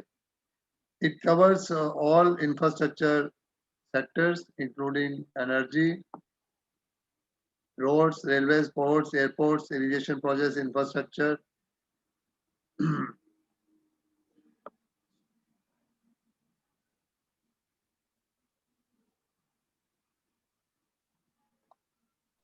So Dhawan, we have Mr. Raja Raman, who drafted that report here sitting. Okay. us. Thank you, Mr. So Rajaman. I don't think we need to go anything further on that because that the author is sitting here with us. Yeah. Okay. Very good. So if you have any other point, then you can.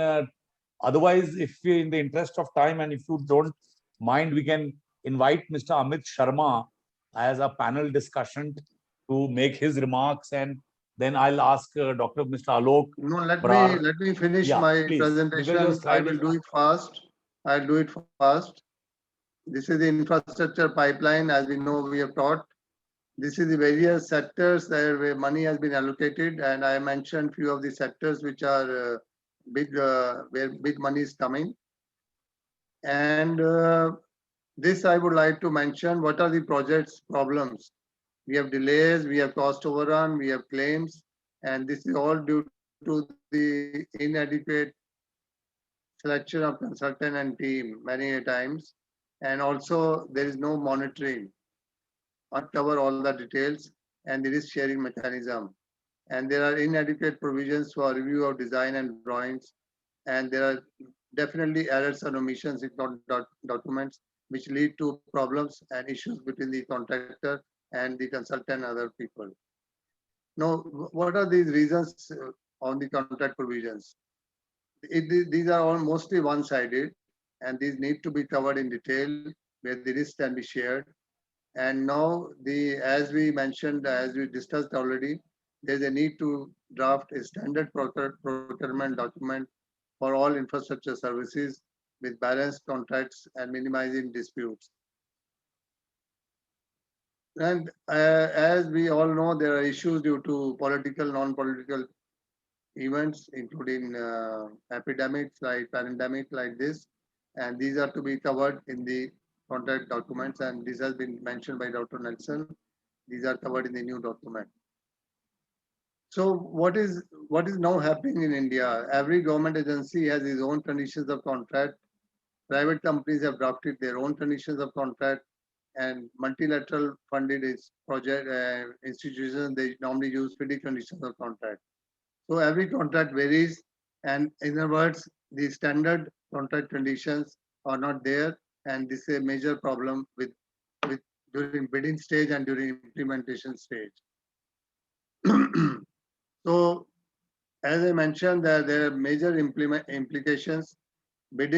Bidders have to spend extra time in reading all the cost implications of the new contract conditions. Then payments are delayed, mostly are in favor of client, and closing of contract becomes difficult. So why FIDIC? As Nelson has already mentioned, I will not repeat this, that FIDIC is a 50 years old contract document, and it covers all aspects of projects, conditions. NIP report has mentioned in page 177 that Niti Aayog should consider using FIDIC conditions of contract in future projects. And also second report of Chaturvedi committee also says that we should adopt FIDIC model in the future. So we are available to work with Niti Aayog, and I will request Mr. Mathur to help us do that so that these are adopted in the time. Again, new technologies are not used, and due to some reason, the government agencies are not happy to use any new design, new technology, new construction materials, and they want to go for conventional design. This may increase the cost, but they feel that it is safe for everybody to use the existing design and drawing. So I think this is another aspect we should all look at, that new technology should be encouraged. No, why we are suffering in most projects is because there is no planning. Projects are announced, and then in a few months' time, the implementation starts, and there is no project planning. Nobody spends time in planning. And there are ample number of examples where projects were done without any proper planning. Then in some cases, there is no financing, proper financing plan. Happens is the projects are held up in between, so there is no fund available. Then the new funds are created, and that means delays, both and increase in cost. So cost escalation and delays. Again, monitoring is very important. We have to have very good monitoring tools. They should follow each milestone, cost and time, and all the issues should be resolved in a very short time. Approvals are another issue, which forest approval, environmental approval, they take time, and this should be done in time. Now, one important thing is that in CEI is ready to impart training on FIDIC conditions of contract, and this is because many institutions in India, many individuals are not fully aware of the conditions of contract. We have imparted this training to many companies, including DFS, DFCCL, and also High Speed Rail Corporation, because they are going to adopt this, and earlier with ADB. So I think we have a FIDIC accredited trainer in India who is ready to do training, and right now we are imparting this training in Nepal at the request of the Nepal Engineers Association. So we have few recommendations. We would like, Mr. Rajaraman is here, that Finance Ministry should adopt FIDIC conditions of contract as part of GR rules. Second is that L1 system should be somehow replaced by QCBS. This has been done in many projects, but these need to be done in more projects. And for specialized projects, we should have 90-10 ratio instead of 80-20. And adopt standard deviation method, which is also suggested by FIDIC, whereby non-workable proposals are deleted. So this is my small presentation. I would only add that contract managers are not good available in India, and that is one area where we need to spend time to train contract managers. Thank you, Mr. Mathur. Thank you very much, Mr. Dhawan. I know we are just about managing time. We do have to really speed up, because Mr. Dhawan's presentation was to have, we're a little behind schedule, but I'm sure we'll catch up. Mr. Rajaraman is here. I know you've been very gracious to be here, and there's some questions have come. Mr. Rajaraman, would you want to respond before we start the panel discussion, or are you available? Then we'll be delighted to have your also joining us as a concluding remarks. Either way, Mr. Rajaraman. Sir, I would thank you for the opportunity. So I have another meeting which is coming up shortly. Okay. So I would happy to actually respond to a few of the questions. Please, I have actually attempted to answer some of the questions online itself. I've answered about 10 or 15 of these questions. So thank you.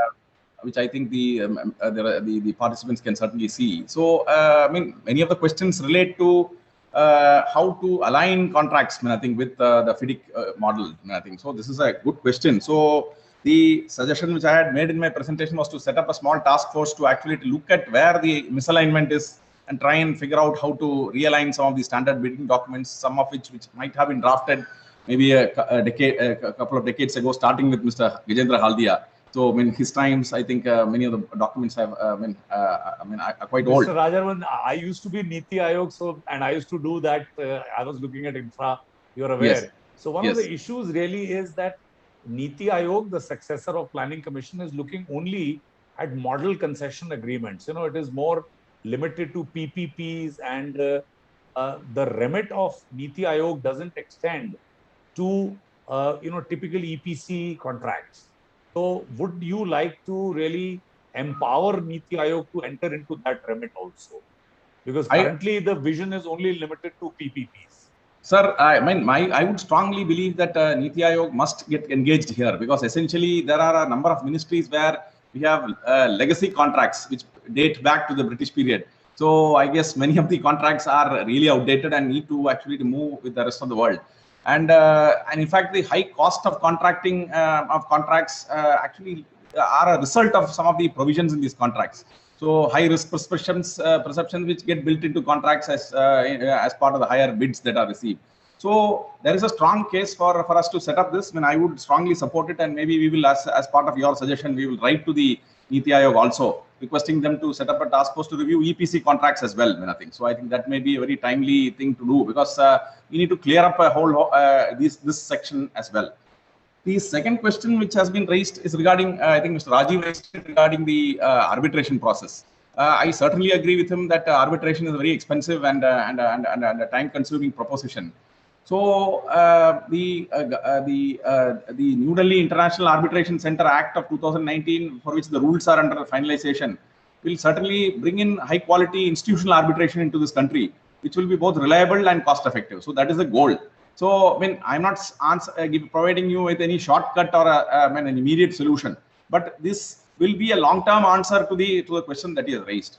But in the meanwhile, I mean, I also believe that I mean, some of the institutions like NHAI have put in place a fairly fine-tuned version of the conciliation mechanism, which is actually delivering results. So, in fact, the task force which has been set up under the CEO Niti Aayog to look at upscaling and replicating this conciliation mechanism across all the infra ministries is a step in this direction. So, we believe that a combination of all these methods, including the commercial courts, the conciliation mechanism, the New Delhi International Arbitration Center, and the designated special courts under the Specific Relief Act, all put together will provide answers in various forms. But at the end of the day, there is nothing like a good contract, a contract which avoids disputes at any cost. So I think that is the biggest effort that we must all engage ourselves in putting in place contracts that avoid and prevent disputes at any cost. If there is a very sound answer to most of the real life situations in contract clauses, I'm sure that parties to the contract will need not go to litigation. So I guess, unfortunately, many of the contracts have weaknesses when they are put to test in terms of difficult times like COVID, etc. So I think some of the participants here have raised, including Mr. Hegde. So that calls for a review of even the force majeure clause, because essentially the force majeure clause has run into difficulties at COVID times and has needed some special intervention. So I believe that time has come for a review of those clauses as well. So a task force where all the parties to the contracting, which includes the contracting agency, the contracting industry, the contracting engineers, the financial institutions, also must be involved in this task force to create a document which is and perhaps FIDIC as well, to ensure result in a document which is acceptable to all parties and leads to the optimal cost and quality of infrastructure. Thank you, sir. Thank you so much, Mr. Rajaraman, and I think you have really, summed up the direction. We really look forward to the task force, and we are working closely with people like you. I have also great pleasure in welcoming Mr. Naresh Salecha, a distinguished member of the Railway Board, member finance. Mr. Naresh Salecha will make his remarks after we've had a panel discussion. He's just flown in from Bangalore. He's just logged in. The panel is really about gentlemen who are all here. We have, all the speakers. So they're all panelists, but some of our panelists have not yet had an opportunity to speak. I will invite my dear friend, very distinguished professional, Mr. Amit Sharma. He's the Managing Director of Tata Consulting Engineers Limited, extremely prestigious company. We are delighted, Mr. Amit Sharma, for you to have joined us. You represent one of the largest groups, industrial groups, and one of the very early consulting companies. Maybe have your remarks as a panel member on how do you look at the whole issue of delivering quality infrastructure and the conditions of contract. Amit Sharma, yes, you have about 3 minutes to make your remarks, then we'll go around. Yeah. Sure. Thank you very much. It's a pleasure to hear some very important views today. So I'll not repeat what I've heard. I think the talk has had a very good diverse opinion coming from Nelson all the way to Amitabh Kantji and other distinguished speakers. in summary, I think there are two things about quality. I mean, India has had a history of some amazing infrastructure, which ranges 1,000 years plus, and is still for us to go and appreciate, which means quality has been inherent to some strong engineering skill set that the nation possessed. Coming to self-reliant India and Atmanirbhar Bharat, there has to be real focus across all levels to look at creation of competency and skills within the country. And in respect to that, I think the way the contracts are structured must allow collaboration, consortiums, and JV to be formed with something where Indian consulting and contracting firms are encouraged to reach global levels where they can do projects globally. And the fair conditions should be about the collaborating partners bringing unique value proposition to the table. And if that is done, you will make sure that the infrastructure that we understand in India is made by people who understand the challenges of that infrastructure better. While I do support indeed the collaboration that's required with best-in-class players in the world, but it has to be a well-balanced collaboration partnership with unique value propositions coming from both sides. So that's on the quality things. And I think a good blend of international best practices and Indian ingenuity, understanding, and sincerity will bring to table best. My second point on the contract terms, I believe, is I think there has to be an appreciation of standardization and the benefits it gets across all the various states in India. Having done project globally and for the last decade in India, I do appreciate the need for local and specific conditions of terms of contract. But I think the innovation and the focus on contract should be on the design and the uniqueness of technology. We spend 90% of time on contract structuring and 10% on the uniqueness of the project. And I see that very opposite when I see global projects outside, because most of the contract terms are standardized. Australia has an alliance model, US follows IPD, and most of Europe is on FIDIC. And so the amount of time the SPVs and the teams spend in structuring the contract is probably 10%, and the 90% is on proper investments, proper milestones, and a proper design concepts that yield innovative results. And I think a lot good has happened. We've seen some amazing infrastructure coming up in India, and I don't want to discredit, but I think, to be very fair and honest, a strong legal system, fairness in terms, which balances the risk between players that are investing their time, and a way to share the risk. And finally, not the most important, the whole mindset of having, and my best line that I hear from people is, get me innovative ideas, get me the best techniques. And when you present those techniques, we are asked, which all places has this been used? And if it hasn't been used, then I don't want to take the risk. Innovation will require us to take some bold steps and risks with confidence to create world-class infrastructure. Finally, only point being, I do respect the challenges QCBS and L1 has, but L1 will never open the eyes of innovation.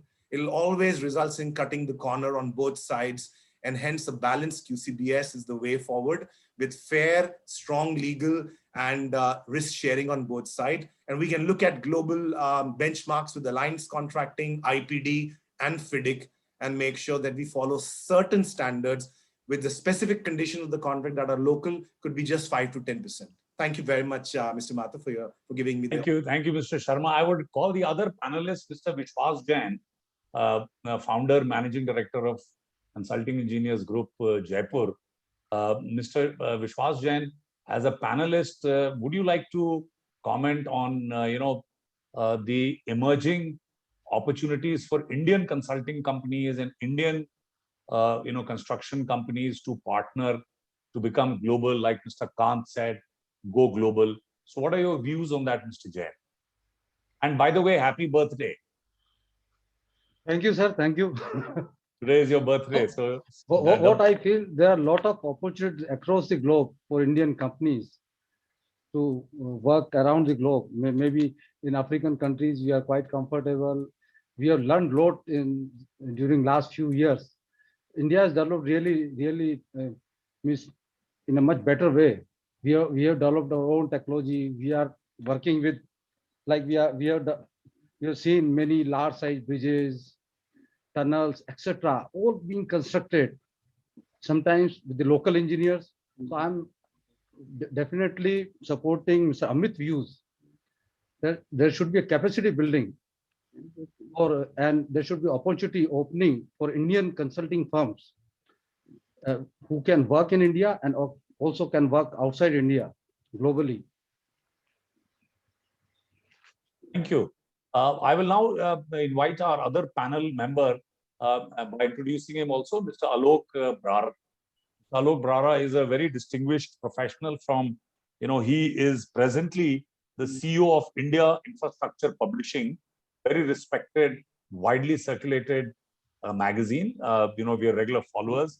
Before that, he was founder of RE Global, founder of AV America, founder of Global Mass Transit, and he was, I think he began his career as and then he rose to become vice president of J. Walter Thompson.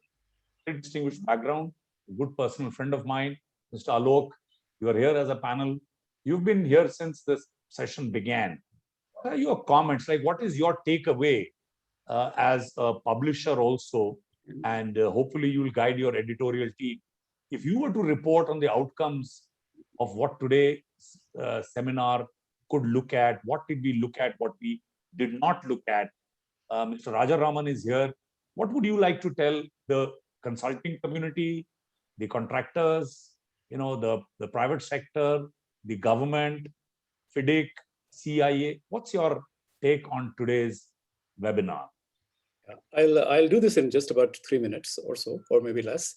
I'll begin with just what our learnings have been over the last few years, based on our discussions, based on our own conferences, and based on our own research. India is one of the few countries which neither has a construction act or law, nor follows a standardized contract by all. Most government agencies have their own contracts, and although they claim this is a version of FIDIC, often contractors often say it's a version, but it's a distorted version. Mr. Dhawan, I think, pointed many of those issues that people have with those. The fact that they're not balanced, the fact that risks are not shared equitably, there isn't timely payments, there is no interim binding dispute resolution. So as a result of that, what happens is that in terms of disputes, elsewhere in the world, the disputes are mostly settled in mediation, or mostly settled in dispute adjudication boards, or mostly settled through arbitration. While here, everything is settled through litigation, because every arbitration award is challenged. So that's, if there was one thing that I would say is, if we can just accept that we will accept most arbitration awards, or even if we accept, say, okay, we'll accept half arbitration awards, I think that would be a step forward. I would say that it was very heartening to listen to Mr. Rajaraman. I think it's wonderful. I think ultimately, if there is to be a change, I agree with Mr. Dhawan. GR is a very important, tool of change. And if in the GR rules, some of those changes can be made, that would be very helpful. So I was very encouraged by what Mr. Rajaraman had to say about FIDIC. I was very encouraged by the fact that what Mr. Kant had said, and what you yourself mentioned, that Niti Aayog is looking at doing some changes and is looking at this in a very, very big way, not just the old PPP contract, but also EPC and other kinds of contracts. So my net essentially would be, of course, we've had many issues, and now I think I'm happy that government is looking at it, but I'm afraid not much new. I think Mr. Dhawan pretty much said what wasn't right as such. The only thing I would say is, perhaps we should look at Construction Law Act. It's not going to happen in a few years. It's a long-term solution, and certainly I think perhaps we can cut down on litigation a bit. I think that would be that's my intent. Yeah, thanks. But just to update you on arbitration, Niti Aayog, in consultation with government, and Mr. Rajaraman can bear me out on that, has actually passed after cabinet's approval that even if the government company, public sector has to go in appeal against an arbitration award, they have to pay 75% before they can go to the courts. Right. That was there. And furthermore, to go to court now, you cannot get your internal legal opinion and go to court. You actually will have to escalate that to the Advocate General's office, which is outside your ministry, and you cannot go to the courts without taking Advocate General's approval. So now the rigor is more on the DPR, on the detailed project report. And again, begs the question, why aren't good quality DPRs made? Mr. Kiran Kumar Kapila, again, a very, very senior, distinguished professional. He's joined us. We really are very happy to welcome you, Mr. Kapila. I've had the personal privilege of meeting Mr. Kapila 20 years ago in Addis Ababa, when he was doing a contract project for the African Development Bank. Mr. Kapila was earlier on the board of FIDIC, I think executive member on the board of FIDIC, very senior professional. Mr. Kapila continues to be a very strong voice for high quality consulting ecosystem in India. Mr. Kapila, you are working currently on this L1 not being mandatory when it comes to certain contracting procurement arrangements. What is your what's your take, sir, on where this ecosystem is moving? Sir, the L1 system is one of the most damaging scenario which has brought in by L1. Now, when I was in FIDIC, we had come out with a document that the construction works even should not be awarded on L1. And we have published a document, FIDIC, under the FIDIC banner, which is engagement of contractors on lowest workable rate. It brings out that no work should be awarded ever on L1, but on the lowest workable dates, not on the lowest rates. And I've shared that copy with the government and the Ministry of both the CEO, Mr. Rajiv Kumar, the Chief of Niti Aayog, as well as Mr. Nitin Gadkari. We have had a program on that, and the government had given directions to Niti Aayog to work out alternative mechanisms to this L1 problem.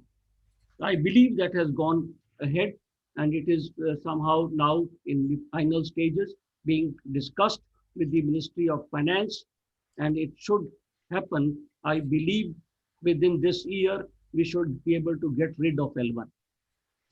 The problem which we continue to face is, as far as the tender documents are concerned, that we need to standardize a document which basically enshrines the FIDIC document, and there should not be too many documents floating in the country, because it wastes time for people who have to give the bids to go through enormous number of documents. So if we have some standardized documents which has special conditions of contract which can be specific to the projects, and if we can have the project description separately given, but at least some standardization in documentation, that will help the nation a lot. And it has to be that there should be no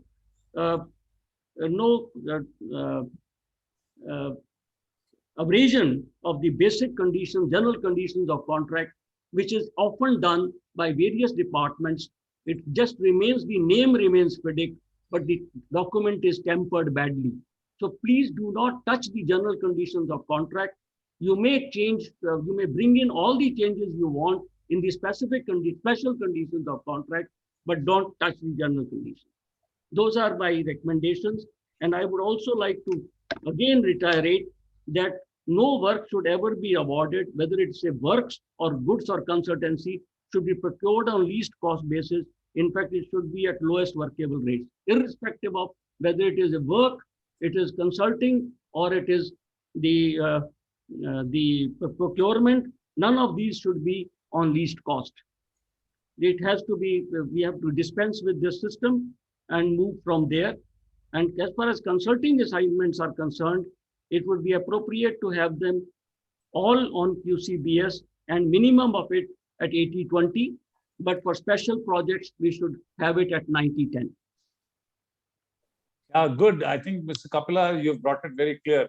We have two very senior people, Mr. Rajiv, the MMRDA, but we also have the pleasure of the member finance, Mr. Naresh Salesha. I'd like to briefly introduce Mr. Naresh Salesa is a very senior 1984 batch officer of the Indian Railway Account Service. He's now member Finance Railway Board. What a massive, large, huge organization. He's on the cusp of transforming the way the metro projects, the light rail projects, the transformation in the railway board is something which we never even dreamt of. Mr. Naresh Salesa comes with vast experience. He was on the board of the dedicated freight corridor. I was very privileged to also be with him on the board of directors of the dedicated freight corridor. Mr. Naresh Salesa, I know we wanted your larger presentation, but due to shortage of time, and we have, we had 500 participants when we began. The number has come down to 400. I don't want them to leave, so I would want you to come right up now and make your remarks. But if you could address the specific issue that the panel has just been looking at on, could we get better quality TPRs?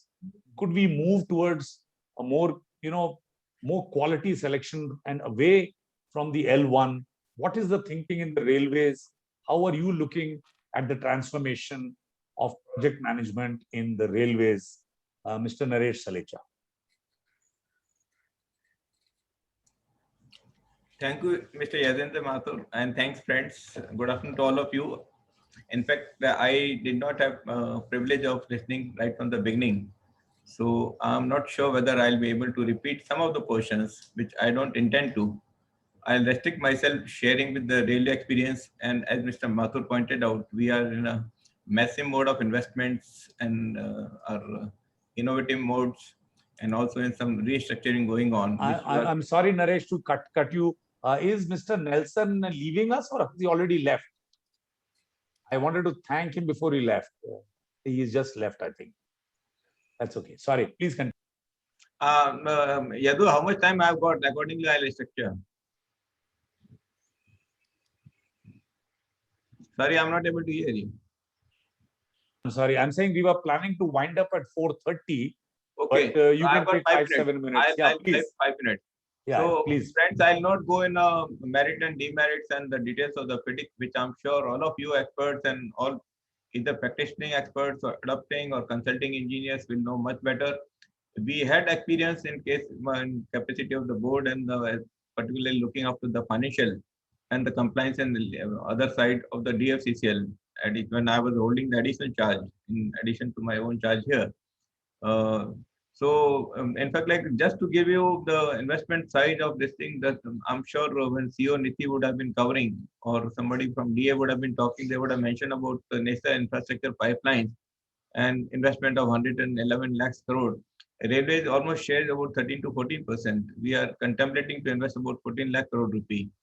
And so I'll cut short the final points and come out straight away. Our electrification is going to be completed by December 2023, which we are trying to escalate, and we see in case we can complete the entire electrification by June 2000 instead of December.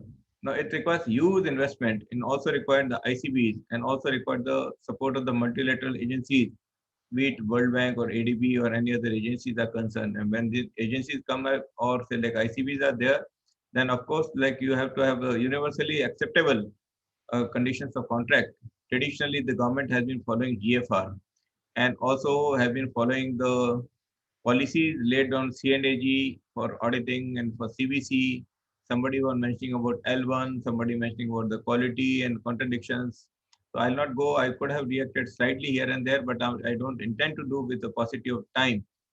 But because like our national infrastructure pipelines, and also we have come out with the Vision 2024 document in next 3 years, 5 years, how much investment we are going to take, and our tie-up with the multilateral agencies for various funding, including our own market borrowing, which is coming in massive way.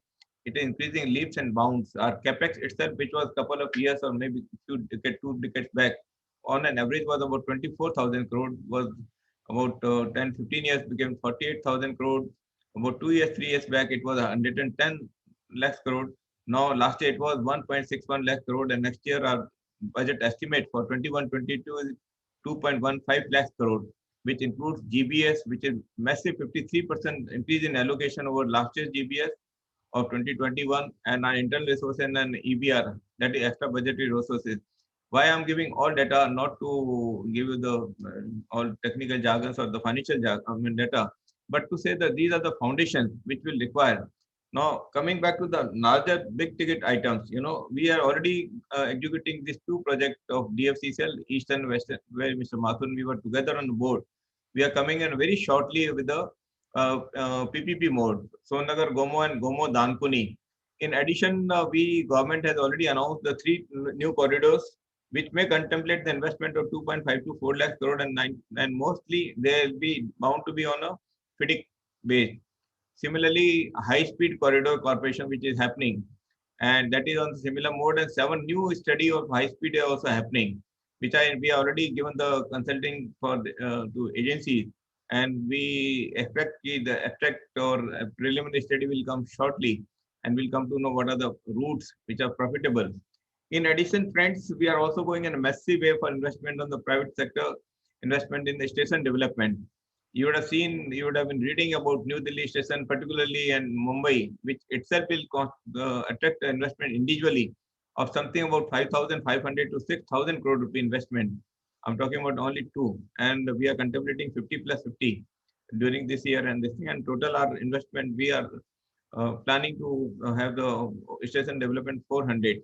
Similarly, this private we are at the final stage of RFP, where total 150 routes are coming for the first time in India. Where in addition to Indian Railway, private sector will come out with own design, own rolling stock, own crew, everything. And we expect an investment of about 30,100 crore and on. So our coming back state, because time is really short, the fundamental is about risk allocation, the quality and the public procurement, big investments and this thing. Why DFCCL move was basically 2-3 regions at the time when it was being contemplated. One was, of course, the equity of the DFCCL is of 22,000 crore rupees, huge equity. In addition, about 60,000 crore is a loan taken. The total project size is about 82,000 crore rupees. And both JICA and World Bank, it was one of the condition precedent to go for this type of. Then secondly, DFCCL, we kept a very lean and thin. Unlike the other railway operations, our manpower of Indian Railway constitutes 67%. Where we thought that DFCCL, if it has got such type of manpower, then it's not going to be sustainable from day one. So how to keep it lean and thin, and this was one of the areas where we thought. And similarly, availability of critical manpower and expertise required to execute this type of magnitude of project within the time frame. What was being contemplated was also a major challenge, where it was done. Now, friends, what our experience was this thing, of course, the time management, original time management. There are several regions. It can be divided length, whether it was change of alignment or something was there. That is one of the factors. And of course, normally when we invite, we have used the yellow book. Now, yellow book where particular regions were there for using. But this cash management also, I'm just sharing the experiences, both good and something which we have to as a team, since 500 now reduced to 400 people are listening. So I'm sure this will be taken care of, and more if these petty conditions are adopted in an ecosystem. What happens supposing we adopt any system as such, whether it's a FIDIC or ERP or something. As soon as we started changing from particular conditions, and the risk allocation or quality of the risk changes, then start causing the trouble. Secondly, our experience is this cash flow problems of even the larger one, without going in details, created an issue.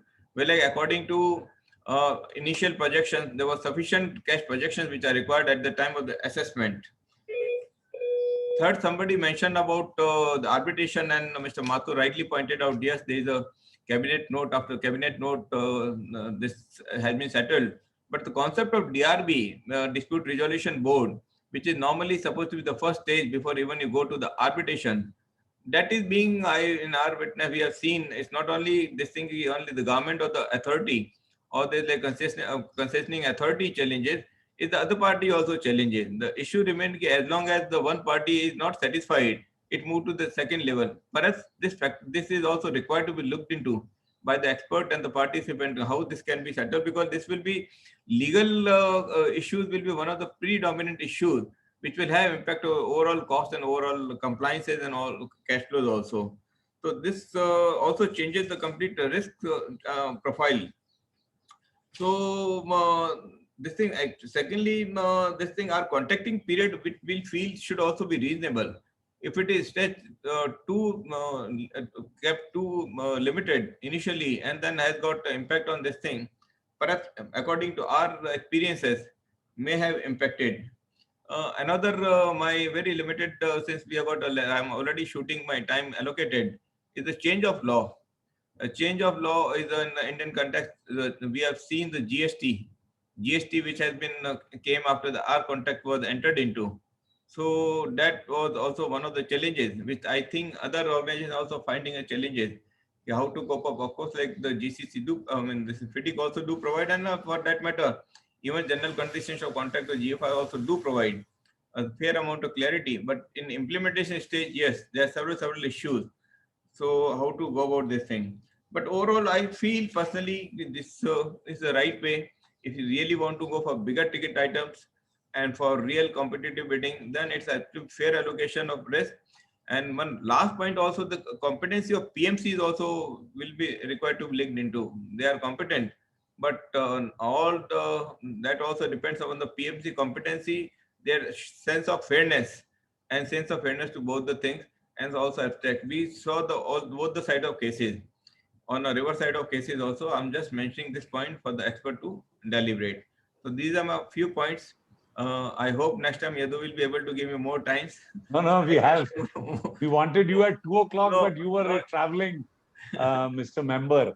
But thank you for coming in. I know all good things have to come to an end, and we will have another dedicated discussion on FIDIC and railways. And then we'll pick up railways very specifically, and we'll, really use your vast expertise. As we reach the end, I have to really thank Mr. Mathur. I would like one clarification from Mr. Salecha. Please. When you were saying that DRB is questioned by other party, my question is, if we put it in the contract document itself that there is a provision for creating DRB, will there be an issue again? It will all depend upon, see, like how do you frame up and how do you follow in a letter and spirit. Because like it do provide, I mean, all the things, and the finality of the law cannot be restricted by one party, and you have got option to this thing. So what happens normally, perception is this thing, the government or the concessioning authority are the risk averse, and they would like to protect and they would like to challenge. So like everybody, the concerned gentleman, the concerned contracting agency feels safer. I'm just trying to give the other picture also. It's not this thing one-sided affair. That is the limited point I was trying to make. Okay, thank you. Mr. Rajiv, would you like to have some remarks, please? You are on mute.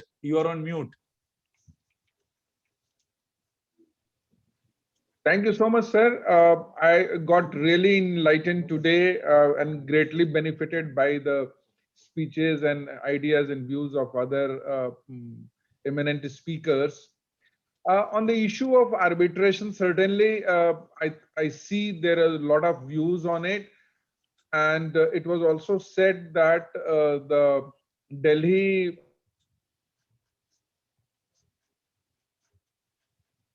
also it has been institutionalized, but we find it really very, very costly. It's not reasonably these things are cost effective. It's not.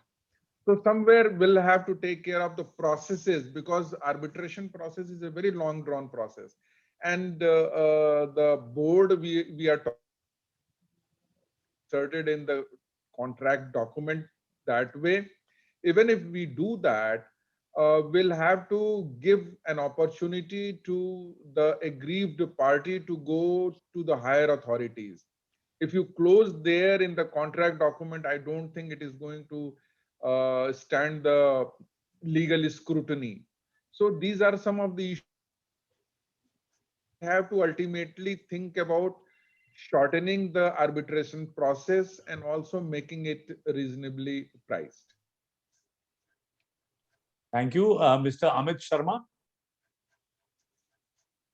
Sir, I'd like to just add, I think as as important it is to have general contract term and specific contract term and a sound arbitration. I think the most important root cause is a clear definition of scope, timelines, and cash flows. And I think we suffer because of the fact that we have to attract investments, not only from within the country, but outside lenders as well. So there are certain conditions that are imposed by the lenders, and there are certain complications. But the scope definition, if it is tightened with good enough, fair amount of time to be put into DPR with accurate BOQs and timelines, I think a lot of the arbitration and the ambiguities can be avoided downstream.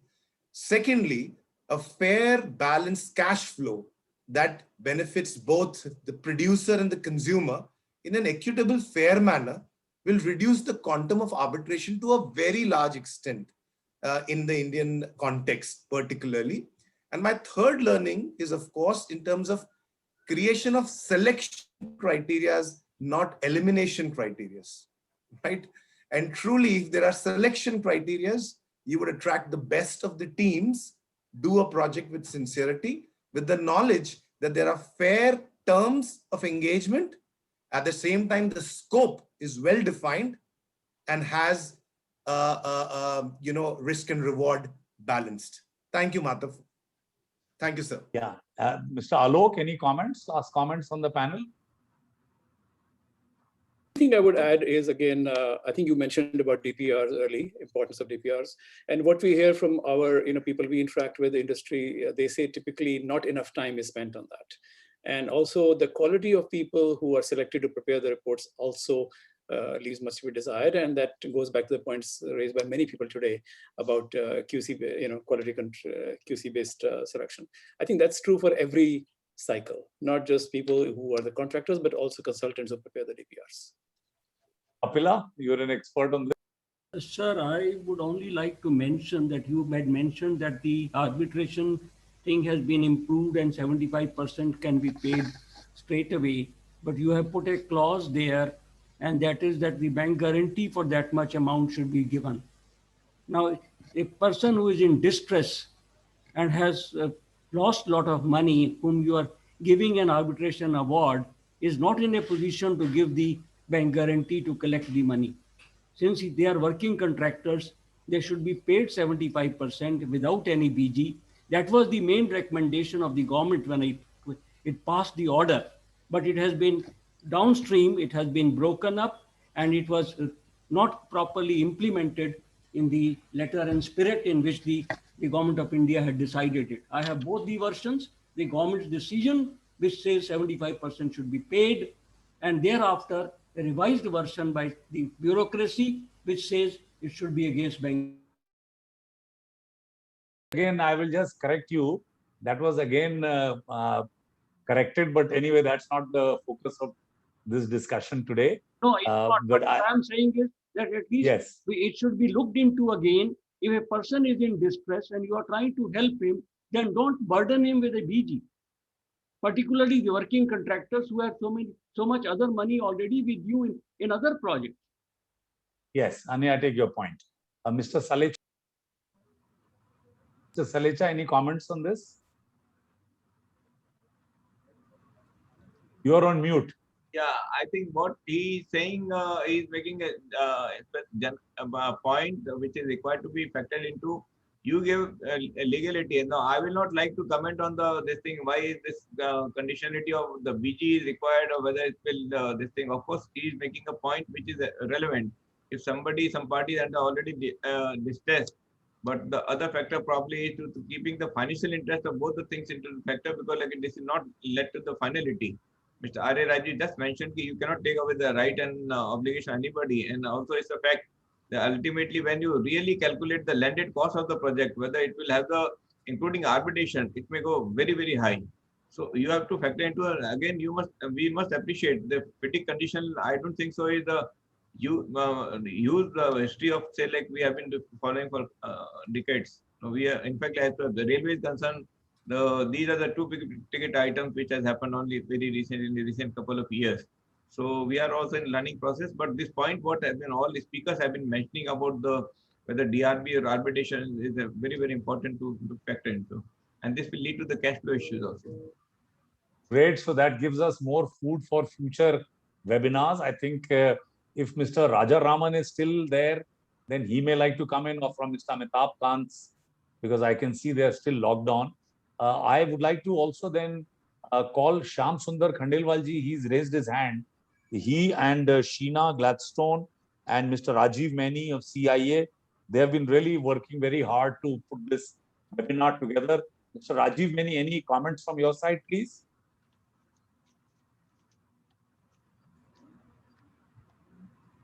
Mr. Shyam Sundar Khandelwalji, any comments from your side? Dear delegates, I have seen that quality of DPRs last 5 to 10 years has gone down many times because the selection of the consultant is being done on inappropriate methods. In fact, in 2015, Ministry of Road Transport and NHAI have formed up a new criteria, and good selection criteria was there. But again, due to some other interferences, now DPRs which were going earlier 3 lakh per kilometer, it is going in much less than 1.5 lakh per kilometer. It is much less than the actual cost. What quality can be delivered? Government on many platforms is telling that DPR quality is poor, and that is resulting into the wrong contract provisions. Scope of work is not well defined, and lot of change of scope and time and cost overrun is happening. But why we are not concentrating on a small amount of the fees of the project cost, which is a project preparation? So selection of consultant criteria, I request the policy makers to kindly look into. Thank you, Mr. Khandelwal. Mr. Rajiv Maini, any comments? I don't have much comment, but it was a wonderful ideas which has come up. I think we'll see a lot of improvement down the line, especially in project management where we concentrate. So that's all I have.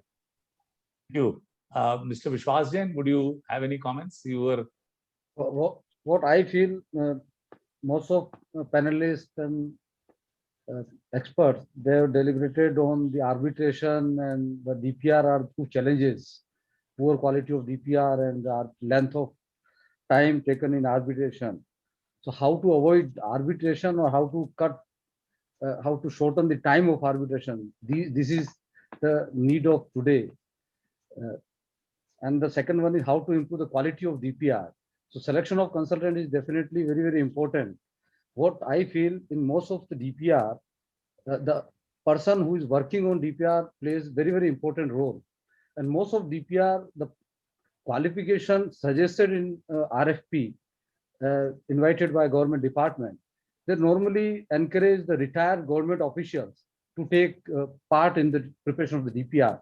I have hardly seen any young professional coming from IITs or coming from premium institutes. They are taking part, or they are being encouraged by any of these systems where they can come forward, take this as a professional career. The quality of DPR is definitely suffering because of the poor quality of the people who have been engaged because of the system which has been adopted by the government departments. So what I suggest, that there is a need to relook into it, the system and the selection process and the qualification of the people who are working on preparation of DPR. And similarly, Mr.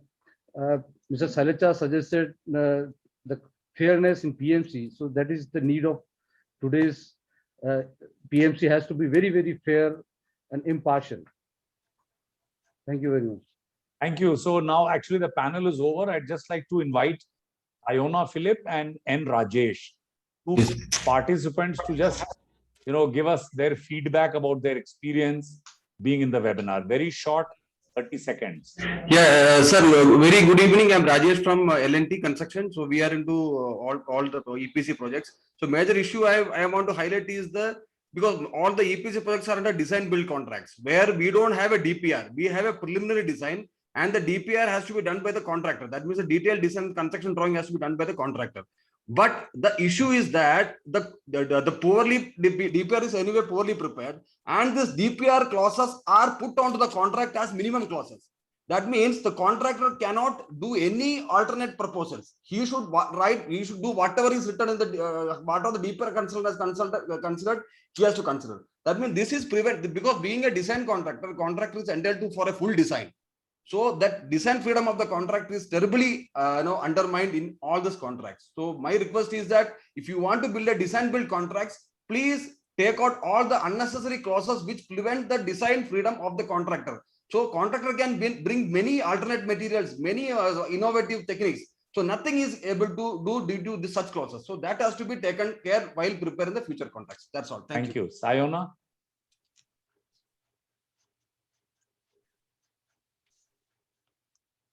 She is on mute. She can unmute herself.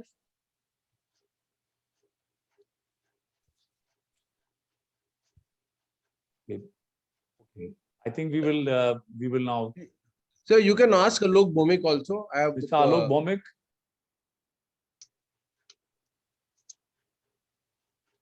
Okay. Alok Bhomik, no, he's not coming. Sayona Philip. So they had raised their hands, so I gave them an opportunity. Hello, yes, Mr. Bhomik. Am I audible? Yes, you are audible. Please go ahead. Yeah, so I think I must thank everybody for such an excellent discussion. Please introduce yourself. I am Alok Bhomik. I am a governing council member of CEI and also a consultant, very much involved in the NHI projects and as a consultant for infrastructure projects. The main issue, I think, which is bothering us is many people have talked about poor DPR. We have to go into the root cause of poor DPR. And one of the, I think if you go into the root cause, although the consultancy and the poor consultants are one of the reasons, but there are many other reasons associated with the framing of the time frame. For example, some DPRs are demanded within 3 months, which the investigation itself takes about 6 months to 9 months. So I think one has to look into the things in entirety, holistically, and the government must seriously take a look. It is not only the consultant who is to be blamed for poor DPR. If we want a quality DPR, then we have to look at it holistically. Secondly, about we talked about the contract administration, contract management. I think we are having lack of resources in terms of a quality contract manager, both on the government side as well as on the contractor side.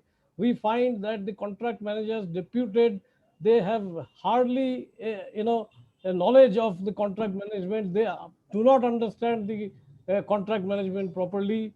Any claims or disputes that come, it is not resolved within a limited time frame. It is left to the higher authorities to get resolved. Ultimately, it goes to arbitration. So if we want to reduce the arbitrations and disputes, I think we need a quality contract managers. And for that, we need to do a lot of training, a certification program on contract management. I think that is one of the key in my view. Thank you. Thank you so much. I think we will now reach the end, the summing up. May I request Mr. Omendra Bhardwaj, very distinguished, very senior 1977 batch of Indian Police Service, retired from the very eminent position of Director General of Police, Rajasthan, very distinguished professional. He's a lawyer by education and then IPS, like I said, very distinguished, giant, and my mentor, I look upon you, sir. You have guided this event. So we would like your concluding remarks and also the vote of thanks. Thank you, Yadu. Let me start off by saying that I've had the advantage of being part of a nearly 3-hour session of enlightenment, information, and also discussion on the issue of how to deliver quality infrastructure and how the conditions of contract affect this delivery of quality infrastructure. I thank each and every one of you for taking part in it, and also thank each and every one who has been actively participating in it. Unfortunately, the paucity of time did not allow us to allow other speakers, other participants to have their say. I'm sure future webinars will probably give them such an opportunity. I am particularly grateful to Mr. Amitabh Kant. I thank him in absentia. Unfortunately, he had to rush off soon after giving us a great deal of information on the project pipeline, and more important, the transformation pipeline, which is being laid out by the Niti Aayog for consulting companies like ours, like CEG, which I head, and also others who are taking part in this webinar today. You also told us of the India's the great opportunity that consultancies have in building the huge infrastructure that India demands and the citizens of India need, and which is their right to have. Dr. Nelson Ogunshekin, CEO of FIDIC, laid out the importance of standards of contracts, the standardization that is necessary. And luckily, nearly each and every speaker, whether from the government side or from the consultancy side, appears to think that standardization is the need of the hour. Obviously, standardization with some element of regionalization, as Mr. Rajiv pointed out, is perhaps what is the ideal mix, which will have to go forward, which even Dr. Nelson was willing to concede and accept. And he obviously suggested that Consulting Engineers Association of India should probably do something in this regard. I hope President CEAI would probably look at this quickly so that the various task forces that Government of India has created can be probably represented on this issue, so that a fair apportionment of risk fairer apportionment of risks takes place in future contracts. Mr. K. Rajaraman, who as Yadwendra Mathur pointed out, is the architect of this multi-trillion-dollar investment pipeline that has been put out by Niti Aayog, and which the Government of India intends to pursue, and in which all the consulting companies will probably have to pitch in very strongly. Laid out spelled out not only just the project pipeline, but also the various task forces that the Government of India has set up for the National Quality Framework, the task forces set up by Niti Aayog for enforcement of contracts, conciliation issues. Conciliation issues were also spelled, give the problems of conciliation and arbitration and the cost thereof were also brought out by Mr. R.A. Rajiv, Metropolitan Commissioner of MMRDA, who also gave out that the project pipeline that MMRDA is looking at, the number of numerous projects that they are in the midst of implementing, and the problems and difficulties and the challenges that he faces, and the resolution of those obviously needs to be looked at. We also had interesting points of view from Mr. Sudhir Dhawan, past president of CEAI, and he also spelled out the problems that leads to disputes and the need for a better resolution of these disputes. We also were lucky to have Mr. Naresh Salvecha with us, and I also thank him for being here despite obviously just flying in. And he also told us about the ambitious project pipeline of the Indian Railways, which he informed us was practically 15–18% of the national project pipeline, and the various steps that they have taken for a better risk apportionment of the contracts that they are handling. The best part of today's discussion, I'll just come to the others, was that what was the earlier approach of government in terms of contracts, at least when I was in government, that was what there was, take it or leave it. That is how the contracts were framed. Now it is more a collaborative approach, which clearly came out in the addresses, that the words that came out from whether Mr. Amitabh Kant, Mr. Rajiv, and Mr. Naresh Salecha, and also Mr. Rajaraman. In fact, everyone talked of a collaborative approach and a fairer apportionment of risks and a fairer and a quicker disposal of. First, as Mr. Rajaraman said, there's nothing to beat a good contract so that you don't have a dispute at all. And if you do have a dispute because of something which has got left behind, probably a better, cheaper, quicker resolution of those disputes needs to be looked at. And obviously the government is looking at it very actively. We are hopeful that something positive will come out of it very quickly. We had very useful interventions and speeches by Mr. Amit Sharma, Alok Brara, and Mr. Kapila, the doyen of the consulting industry. And I thank each and every one of them for their active participation and their very valuable interventions. I also thank Mr. Ajay Pradhan for having this organized in conjunction with the Northern Region chapter of the CEAI and allowing CEG to sponsor this event. I thank each and every speaker, each and every listener, each and every participant at this webinar, and also thank Mr. S.K. Khandelwal, Mr. Rajiv Maini, Seema Gladstone, Sheena Gladstone, sorry, and all others who put it together.